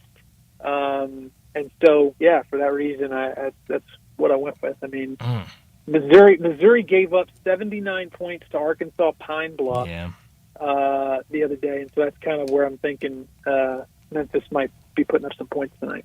Well, it should be a fun one tonight in Columbia, Missouri. Jason, thanks so much for joining us. Enjoy your time up in Missouri, and safe travels back. Thanks, Brian. Thanks, Jason. That's Jason Munns from the Commercial Appeal. He joins us every single Friday to talk Tiger basketball, and he is brought to you every single week by Jim's Place Grill in Collierville. All right, Johnny, it's that time. We got to do some Tiger bankroll. You heard what Jason said, and I got to give him credit again. I didn't see this beforehand, before that Jackson State game. Yeah. But I mean, I'm talking, wrote it up before, I think maybe morning of, maybe day before, wrote up his thoughts on the game, and then at very bottom, had his prediction. I'm looking at it right now. Memphis 94, Jackson State 77. Memphis will fill it up early and often, starting the 2023-24 season off on the right foot. So he was all over that one. He likes the Memphis Tigers tonight in this one. Let me start off with Brett's pick. Brett for Tiger bankroll tonight. He's going to go $200 on Missouri minus 2.5. So we're going to play it off of 2.5. But Brett likes Missouri minus 2.5. Johnny, what do you like tonight? I like the Tigers. Which Tigers? It's Tigers versus Tigers. Oh yeah, yeah. Got you there. Yeah, I like Missouri. Okay. Minus 2.5. Minus 2.5. Okay. How much money? $20. $20. $20, man. All $20. Right, $20. So he's going $200. You're going $20. Trying to play it safe. Ooh, you know what? There are some Tiger haters. I'm going to go the Memphis Tigers tonight, plus the 2.5. I'm going to go Memphis plus 2.5. Let's throw a quick 50 on it. How about 50? that? Let's throw a quick 50 on it. Ooh, you feeling good, man. Well, I shouldn't say that, but I'm trying to play the long game here because if I'm going against Brett, I want to try to make a dent. And if he loses tonight and is down $200, I want to be able to capitalize on that, get up $50, so that I can kind of try to start my repeat last year. And so I had a pretty good year last year. We'll see if we can do it again this year. But we need to get to a break. But before we do that, I've got to tell you about our 5 o'clock sponsor. That's Hewlett & Dunn. Boot and Jean on the Historic Square in Collierville since 1961. Charles Hall, he started working there in his teens, and now with his wife Laura, they own the place, known for all the boots, but also clothing, accessories, and a cap for any team and any season. Western wear, work boots, safety toe, soft toe, even rubber boots. Boots for absolutely every occasion at Hewlett & Dunn. And from head to toe, they have you covered with every brand imaginable, like Ariat, Dan Post, Anderson Bean, whether for men or women. And they've got the clothing, jeans, pants, shirts, shorts, outerwear, and the best duck head collection you'll find. Charles and Laura Hall invite you to 111 North Center Street on the square in Collierville, or to their website, hewlettdunn.com. You got to get out there to the Collierville Town Square where they're located. We're getting around Christmas time. They've got all the lights up, the Christmas tree. It looks and feels super festive out there, so you got to make your way out there. But they've also got accessories for you like hats, sunglasses, boot care products in every area, team snapback, and cool hat you can think of, whether it be for the Tigers, Mississippi State, UT, Ole Miss, or the Razorbacks. And those accessories make for great gifts for the holidays, and their travel bag selection is absolutely top notch. HewlettDunn.com, but please head out to Collierville, give them a visit, and say hello at 111 North Center Street on the square in Collierville at Hewlett & Dunn. Join the voice of the Tigers, Dave Woloshin, for Wolo and Friends. Weekday mornings from 10 to 11 here on Sports 56 and 98.5 FM. How's the Christmas shopping going? Yeah, that's what I thought. But Frontier Western Store will make it a lot easier. Everyone loves something from Frontier. They have thousands of coats, shirts, and boots. Outfit the entire family today. Looking for a Carhartt beanie? Frontier has every color they make. You'll find a whole wagon full of beanies. You'll also run into the largest selection anywhere of in-stock Carhartt and Ariat jackets and coats. They have endless aisles, an astounding collection at amazing prices. Don't forget the boots, work boots, and dress boots from Rocky, Dan Post, and especially Ariat. Frontier is the place to shop for name brand boots at the lowest prices every day. Way lower than chain stores and online. Thousands of boots in all sizes for men, women, and children. Not sure what to get? Frontier gift cards are always the right size, color, and price. Frontier Western Store, 5880 Goodman Road in Olive Branch, or shop online 24/7 at frontierwesternstore.com. Locally owned and operated since 1967. Happy 62nd birthday, Granddad. Thanks, sweetheart. I got you this. A mug.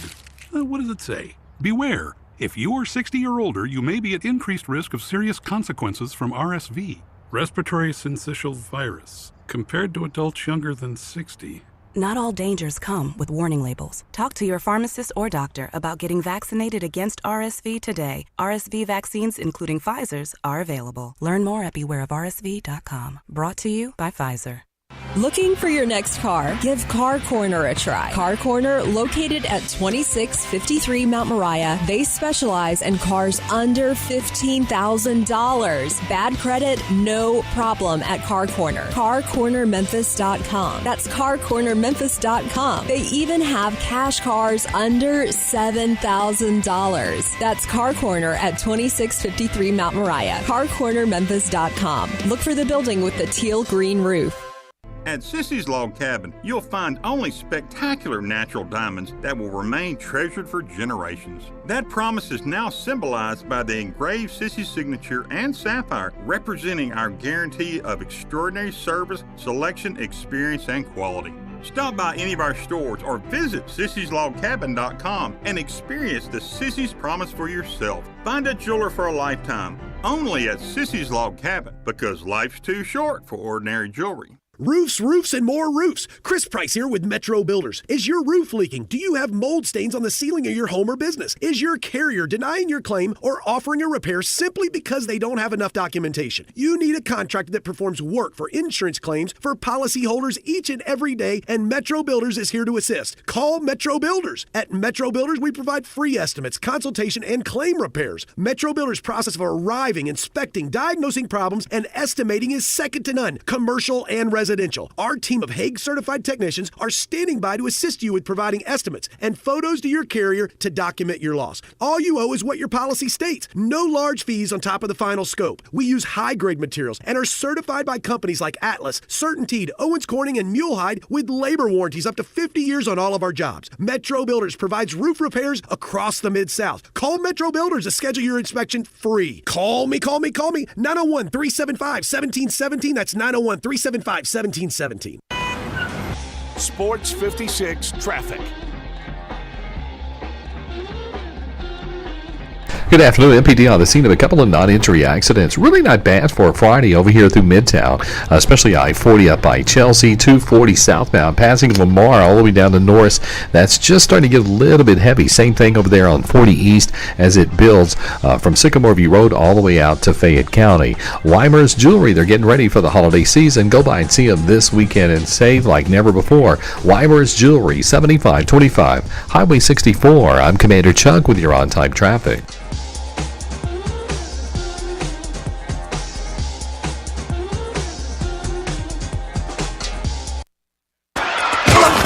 Friday football forecast from First National Bank and Trust, a division of First National Bank of Eastern Arkansas. Real estate isn't something you purchase or develop or desire. It's something you appreciate, respect, and know. With real estate, there's no gray area. You either know it or you don't. First National Bank and Trust, a proud division of First National Bank of Eastern Arkansas. They've known it since their beginning in 1886. Clients depend on First National Bank because they know real estate. Brooks Winchester, Bill Samish, and many more can assist you in your acquisition of that hunting land, farmland, a construction project. Let First National Bank and Trust make your dreams a reality. 775 Ridge Lake Boulevard, Suite 140 in Memphis, 901-498 5763 or the office in Collierville or online at fnbtmemphis.com. For commercial real estate, residential construction, or recreational and agriculture financing, let First National Bank and Trust help you. They're a division of First National Bank of Eastern Arkansas, where I have had an account, been a friend, and been a customer my entire life. Now in West Tennessee and in Eastern Arkansas since 1886, and the dream team of bankers. Stable, secure, solid, reliable, consistent, and it's where customer confidence is the cornerstone. Let's get into these picks for this week, Brian. And the first game we'll pick from college football will be tomorrow, 1 o'clock, ESPN Plus. Memphis minus 8.5 at Charlotte. Richard Cross will be on play-by-play on ESPN Plus. First meeting ever, Jerry Richardson Stadium. That's where they play in Charlotte. He was a great Baltimore Colt with Johnny Unitas and brought the Carolina Panthers. Broke our heart in Memphis getting the team when he brought the Carolina Panthers to Charlotte. Tigers have forced a turnover in 22 out of 27 games. 49 total takeaways in that span. Charlotte, they lost by 15 at the Swamp.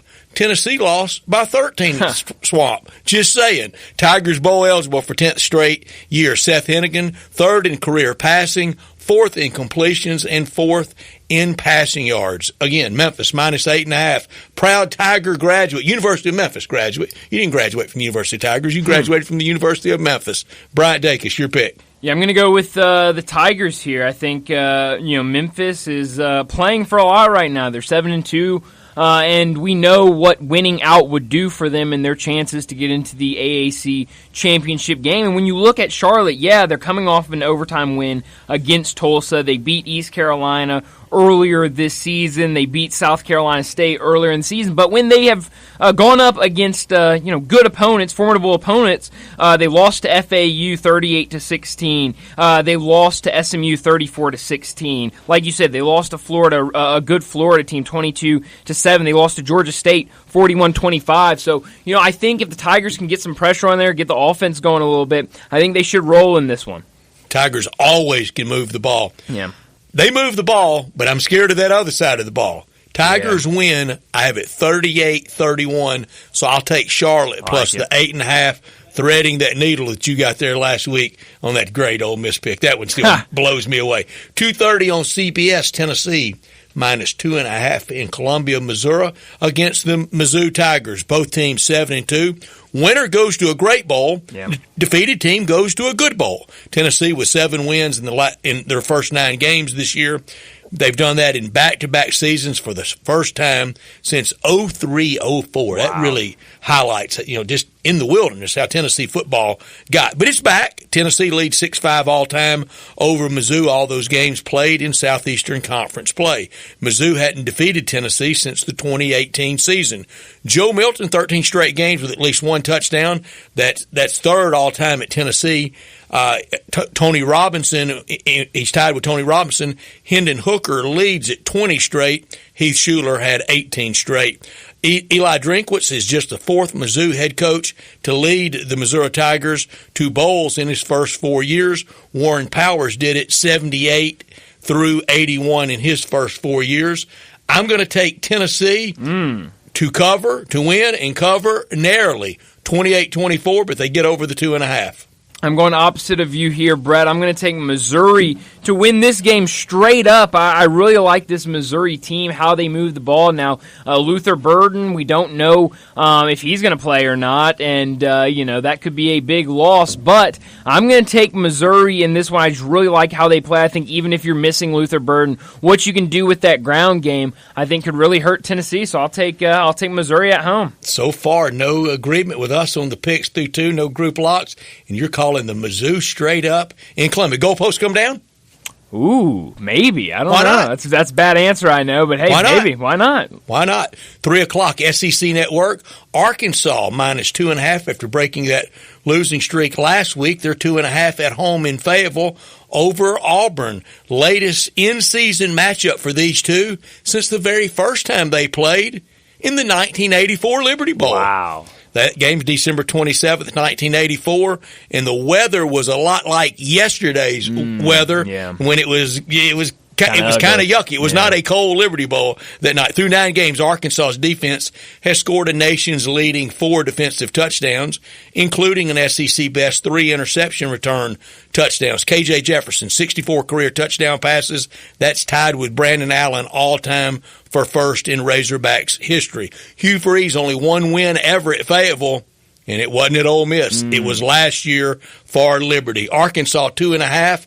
Arkansas wins, and I am really threading the needle. Oh, boy. I'm pulling a U last week. Wow. Arkansas wins 21-20. Auburn covers. Razorbacks win. Wow. I'm not going to go as risky as you. I'm going to take Arkansas here minus the 2.5. I think that win will do a lot for them. It was really pathetic. And really hard to watch this Arkansas team. I think for them, they felt that as well. And it's hard to lose that many games. And especially when you're, picked to have such a good season. I think before, I saw a post the other day, I can't remember when I saw, a couple days ago, and it was like if you flipped every game this season that was one scored and made it a win for the other team, and Arkansas was like ranked 3rd in the country because they'd be undefeated with these great wins this season. I said it during it, and I swear I did not mean it patronizing whatsoever.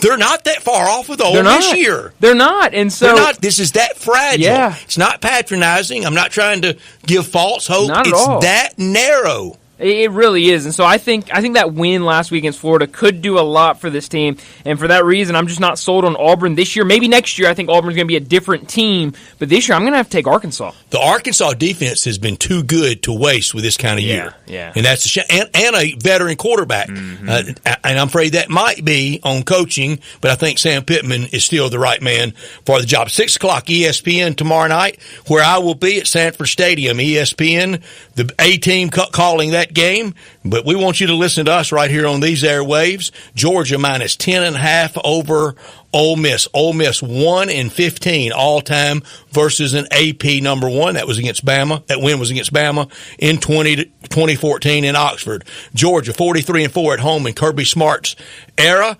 Old number 16 has made them what they always wanted to be. Last 12 versus ranked teams, they've won those at Sanford Stadium. They've won everything. 36 consecutive regular season wins. 42-1 in the last 43, and that's with 2 national championships. Quinshon Judkins, he leads the SEC with 12 rushing touchdowns. Bryant, I'll go first. Please. Straight up, Ole Miss 34-17 for Georgia. They double them up. All right. I like it. Confidence, Brett.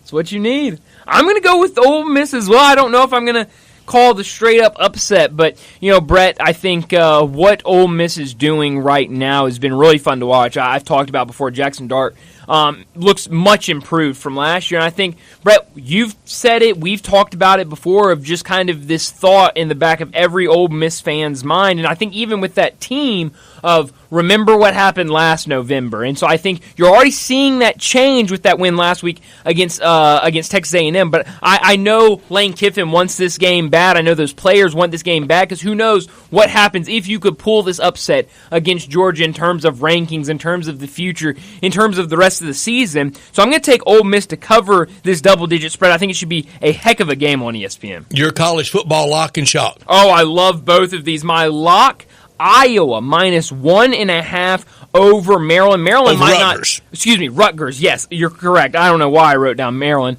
over Rutgers. I don't know if Rutgers will score a point in this game. Iowa's defense is really good. That total sitting at 28.5. So we're really just picking a winner in this one. My shock is going to be Fresno State, a late night game, plus 1.5 over San Jose State. Fresno State, a really good team, not getting a ton of respect. So I'll take them as my shock. I will take as my college football lock A&M minus the 18.5 over Mississippi State in College Station. A&M to win 38-14. My shock, SEC, Vandy plus 14.5 at South Carolina. South Carolina wins 24-21. Wow. Vandy plus the 14.5. I almost picked that one. I like that a lot. On Sunday, the NFL starts early. 8:30 again from Frankfurt, Germany. Colts minus 1.5 over New England. The Patriots lead all-time 53-30. and they first met in 1970, but it's 49-29 regular season. Patriots 4-1 postseason, and we remember one of those from deflated footballs, don't we? Yes, we do. Biggest garbage ever. Earl Morrall, Mike Talaferro, the quarterbacks in their first meeting in 1970. You pick first. I'm going to go with Indy in this one, minus the 1.5. I don't know what it's been about this Colts team this year, but I've really been backing them a lot, whether it's games that we pick or one of my locker shocks. I like going with the Colts. I'm going to stick with them this week. I'm going to take New England. It's really just try to ignite their season. I'm going to take the Patriots to win an ugly one with all that travel, 16-13. At noon on CBS, it'll be Cincinnati and Houston. Cincinnati, a 7.5-point favorite over Houston. Houston leads all-time 8-5, 6-5 in the regular season, 2-0 in the postseason. They first met in 2003 with David Carr for the Texans and John Kitna starting for Cincinnati. Give me the Bengals to win and cover 24-13. I'm going to take the Texans. Maybe a line that is just a little too big on Sunday. I like that hook at 7.5. Hopefully Houston can keep that game within a touchdown. Noon on Fox, Baltimore minus 6.5 over Cleveland in that rough and tumble AFC North. Baltimore leads 36-13 all time. They've never met in the playoffs. That's not Baltimore's fault. That's on Cleveland. Right. First meeting, this is why it's on Cleveland. Starting quarterback for Cleveland, Tim Couch. Starting quarterback for Baltimore, Stoney Case. Whoa. Interesting. Didn't have a Stoney Case mentioned today, did we? No, I did not. Give me Cleveland straight up, 24-23 over Baltimore. Wow, I've really been impressed with what Baltimore has done in recent weeks, so I'm gonna take them to win this game.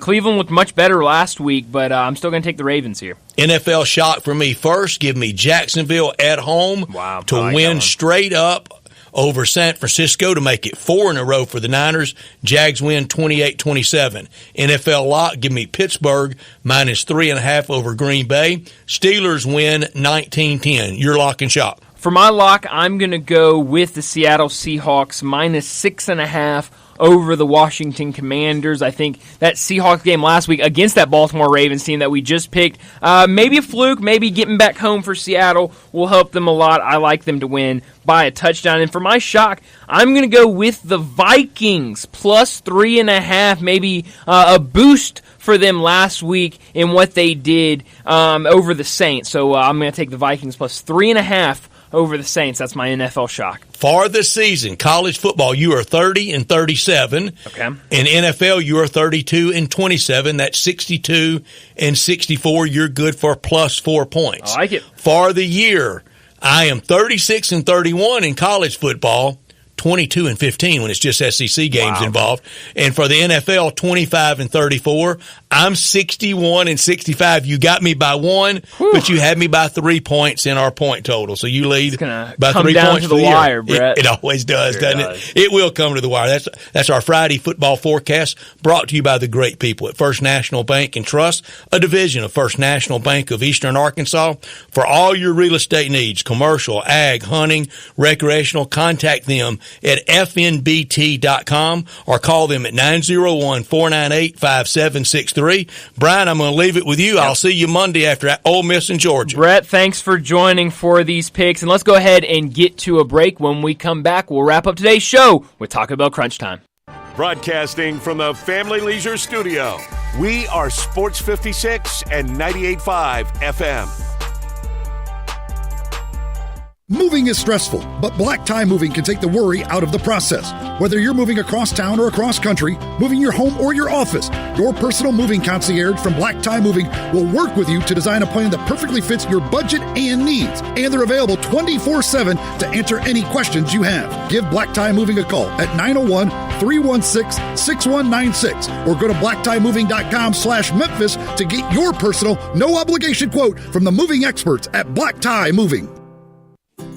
Is your wife asking you to stop eating junk food? Well, we have you covered at Humdinger's. It's quick and it's healthy, and most important, it tastes amazing. With many choices from salmon salad to rainbow trout and grilled asparagus. Come visit us for lunch at Humdinger's, 6300 Poplar Avenue. So good, Coach Penny eats with us weekly. Don't forget, Humdinger's offers full-service catering for weddings, social events, or your corporate lunches. You can call 901-260-8292 to find out more. Genesis Diamond's first ever 3-day store-wide sale is this weekend. 3 days of mind-blowing savings, up to 35% off. Earrings, bracelets, bands, pendants, plus thousands of engagement rings, all on sale. Designer jewelry has been flown in from New York and California for this. Certified diamonds, lab-grown diamonds, and luxury pre-owned Rolexes are also included. Don't miss the biggest and best store-wide event all year. Save 20, 30, even 35%. This Friday, Saturday, and Sunday only. And only at Genesis Diamond. Poplar and Perkins Extended. See store for details. Hi, this is Troy Fiveash, owner of Fiveash Roof Services. If you need a new roof for your home or business, we hope to hear from you and will work hard to earn your business. We are experts and certified in residential and commercial roofing, siding, and gutter installation. I have been serving the Memphis area for over 20 years, and now with 2 of my sons working with me, we plan to be here for years to come. So if you need a roof, please give us a call. On a personal note, what a great time it is to be a Memphis sports fan. With the Grizzlies and the Redbirds and 901 FC, not to mention Tigers football and basketball, it's going to be a fun year. Thanks to Coach Silverfield and Coach Hardaway and their staffs for their dedication to the student and athletes, the University of Memphis, the City of Memphis, and us fans. Five Ash Roof Services, a proud partner of the Memphis Tigers and the official roofer of the Tigers home team. Five Ash Roofing, fair, honest, and ethical. 367-0050 or memphisroofer.com. 367-0050 or memphisroofer.com. Five Ash Roofing, it's what we do. We're here for you. Join Jared, Dez, and your Memphis Grizzlies tonight at 7 p.m. when they host the Utah Jazz for Military Appreciation Night presented by Ashley. Get in on all the in-season tournament hype and secure your tickets today by calling 901-888-HOOP or visiting Grizzlies.com. Now, back to Sports Time on Sports 56 and 98.5 FM. This hour is brought to you by Hewlett & Dunn, Boot and Jean Company in Collierville. Here once again are Brett Norsworthy and Bryant Dacus.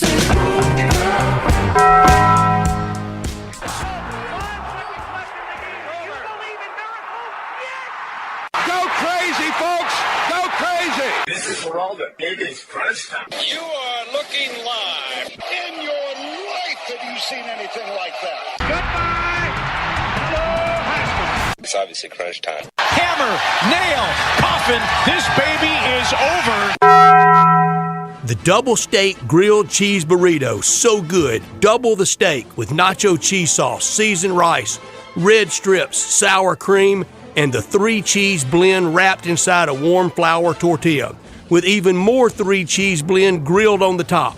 The double steak grilled cheese burrito, it hits the spot now at Taco Bell. And at Taco Bell, when they say they are feeding people's lives with unexpected good, they mean it. Bowl food you can't get anywhere else. Well, Johnny, I don't want to disappoint you because I know you like it when I'm creative with what I learned today. I do. But it's the biggest story in sports today. What Okay. happened to Jim Harbaugh, what the Big Ten did by giving him a 3-game suspension for the remaining 3 games of the season is kind of crazy. I mean, It is. I understand. I get both sides. Here's the thing. I'm kind of in the middle. I get both sides of it because I really do think if you want to punish Jim Harbaugh for this and you feel like you have enough evidence to punish Jim Harbaugh, this is the time to do it. It is. I mean, I'm at about 99.5% sure he's not coming back to college football next year. Yeah. Now, he could. I'd be surprised. I'll be shocked too. But he could. Yeah.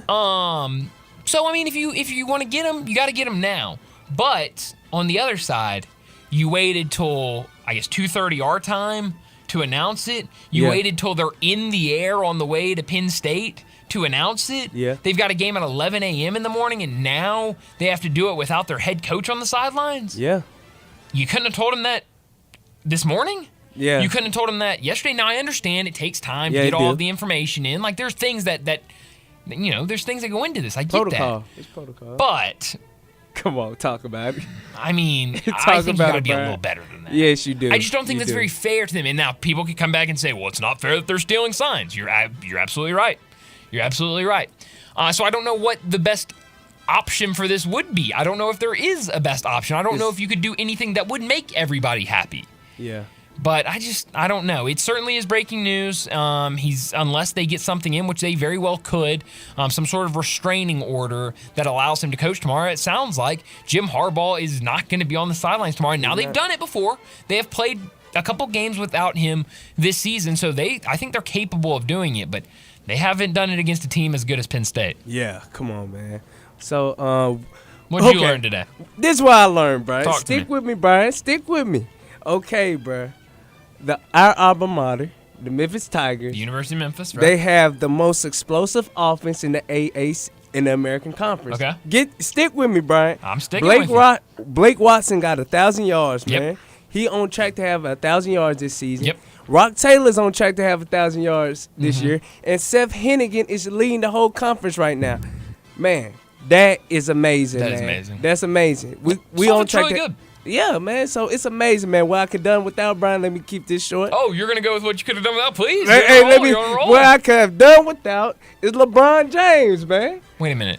Wasn't he your not top story of the day? Yes, man, and I'm going to keep sticking with it. Stick with hey, LeBron. hey, man. LeBron know he needed to go to Miami. I'm just gonna keep it right there. Okay, so we're linking what you could have done without and your not top story of the day. I'm gonna keep it right there, Now Brian. that's creative, Johnny. I'll give you that. That's creative. I'm excited. I've been waiting all day to tell you what I could have done without because I think you're gonna like this. Okay, so I'm not super clear on the specifics of everything, so please bear with me. But from what I understand, in the state of Florida, you could sports bet like a couple years ago. Yeah. And about 2 years ago, they made a law that said you can't sports bet anymore. Yeah. So, nobody's sports betting or anything. And then either late last year or early this year, they voted again on it and said we're going to allow all types of gambling. So I think they're going to have some casinos down in Florida now. But also sports betting is coming back. Now, I think they have a date when sports betting can officially come back for new users. But Hard Rock Bet, which is connected with Hard Rock Resorts, they have relaunched their app in Florida for existing customers. They launched it Wednesday, and on Wednesday, a bettor in Florida on November 7th, they placed a bet worth $1.5 million on Kent State football. Really?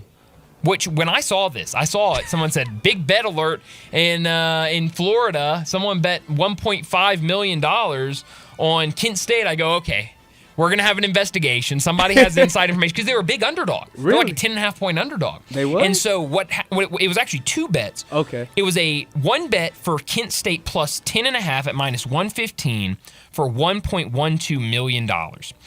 On top of that, this person took Kent State money line at plus 325 for $426,000. So you add that up, that's a little bit more, roughly $1.5 million. That's crazy, man. And or it must have been more than that. I don't know exactly how it all went in, but somehow it was around. It was over $1.5 million. Lost both bets. So someone down in Florida, I'll pray for them. They're down $1.5 million. Ooh. Then yesterday, somebody in Florida placed a $100,000 bet on a parlay, Thursday Night Football parlay, to win $1.6 million. Ooh. In that parlay, they had Panthers money line. Really? Johnny, do you know who won the game last night? The Chicago. The Bears. So the Panthers Chicago. money line did not hit. They had over 37.5. That did not hit. They had Bryce Young over 215.5 passing yards. That did not hit. They had Bryce Young over 1.5 passing touchdowns. That did not hit. Oh, my goodness. They had Bears team total under 20.5. That did hit. And they had Eddie Pinheiro, the kicker, over 5.5 points. That also hit. But unfortunately, because he missed 4 of the 6, his parlay did not hit, and he lost his bet. So down $100,000 on one bet. Man. Look, I'm going to say something. John has a guess. And T-Money, T-Money, who says, I don't know your bankroll any more than you know mine. And I agree. I don't know their bankroll. I don't know the I don't know bankroll. how much they're betting on anything. That's a lot of money. That's a lot. That's a lot of money to be betting on the first day that you're able to bet in the state of Florida. But I thought that was interesting. But where are you beaming tonight? Hey, man. Hey. I'm not beaming anywhere today, but tomorrow. All right, talk to me. You know I'm beaming to the Memphis Tigers versus the Charlotte. I like it. You know I'm beaming over there, man. I like it. I'm going to beam a couple places tonight. Try to be in a couple places at once. I want to beam tonight to this game. It's about to start in a couple of minutes between 12th ranked Arizona and 2nd ranked Duke in basketball. That should be a great game. I want to beam to the Grizzlies game tonight. Their in-season tournament. I also want to beam later tonight to Missouri versus Memphis. So a lot of basketball for me. And then, hey, beam me to the best college football game tomorrow. I don't know what it will be. Just beam me wherever tomorrow for college football. But it should be a unbelievable weekend. We're at the weekend. How about that? It's hard to believe. It came by fast. But it should be really, really fun. But that'll do it for us. I want to thank Brett again for joining us in the last segment to do some picks. But for myself, for Johnny, we'll talk to you again Monday afternoon at 3 o'clock.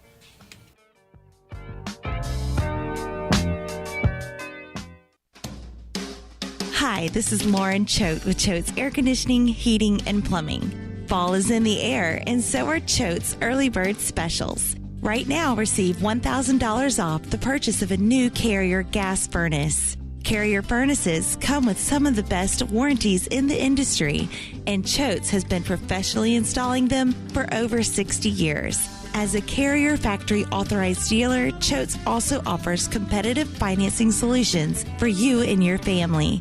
If your heating system is in good shape, make sure you take advantage of Choate's Early Bird Tune-Up Special for $60. This tune-up is an in-depth 20-point inspection to make sure your furnace is ready for the winter season ahead. So call 347-8086 to schedule your Early Bird Special today. And turn to the experts with Choate's and let our family serve your family. Wow, I feel good. Shopping at Drive Max. Drive Max. Drive Max. You get value. Need a car that screams I feel good? DriveMax has it all. From cars to SUVs, find a tightly inspected used car that'll have you dancing all the way home. Call 901-664-2424 or visit DriveMaxApproval.com. DriveMax, I got approved. You or someone you know or care about has dealt with a difficult divorce. When facing divorce, you need the attorneys at Rice Law. Nick and Larry Rice lead the firm with 3 generations and 7 decades of experience. Located in Memphis, serving the entire state of Tennessee and North Mississippi. Rice Law is who you need to call. Simple or difficult divorce, they know how to handle it. Call Rice Law at 901-526-6701, or for more information, visit them at aboutdivorce.com. That's aboutdivorce.com. With Black Friday savings all month long at the Home Depot, you get all the jingle bells and whistles you could wish for with LG appliances. With America's most reliable line of appliances per independent consumer study, you can take holiday doing to holiday done and always be ready to handle last-minute holiday guests. Save up to $900 on select laundry sets with Black Friday savings, including top brands like LG at the Home Depot. How doers get more done. Do you know one of the best things you can do for your employees or family's health? Provide Arctic Clear bottled water. Arctic Clear bottled water is your locally owned and operated bottled water provider. Arctic Clear is 100% natural spring water with free delivery and setup, dependable service, and no long-term contracts. What an easy choice. Call Jeff Manus today, 901-382-2363, or visit arctic-clear.com. Arctic Clear bottled water. Call now, 382-2363. That's 382-2363. We are Sports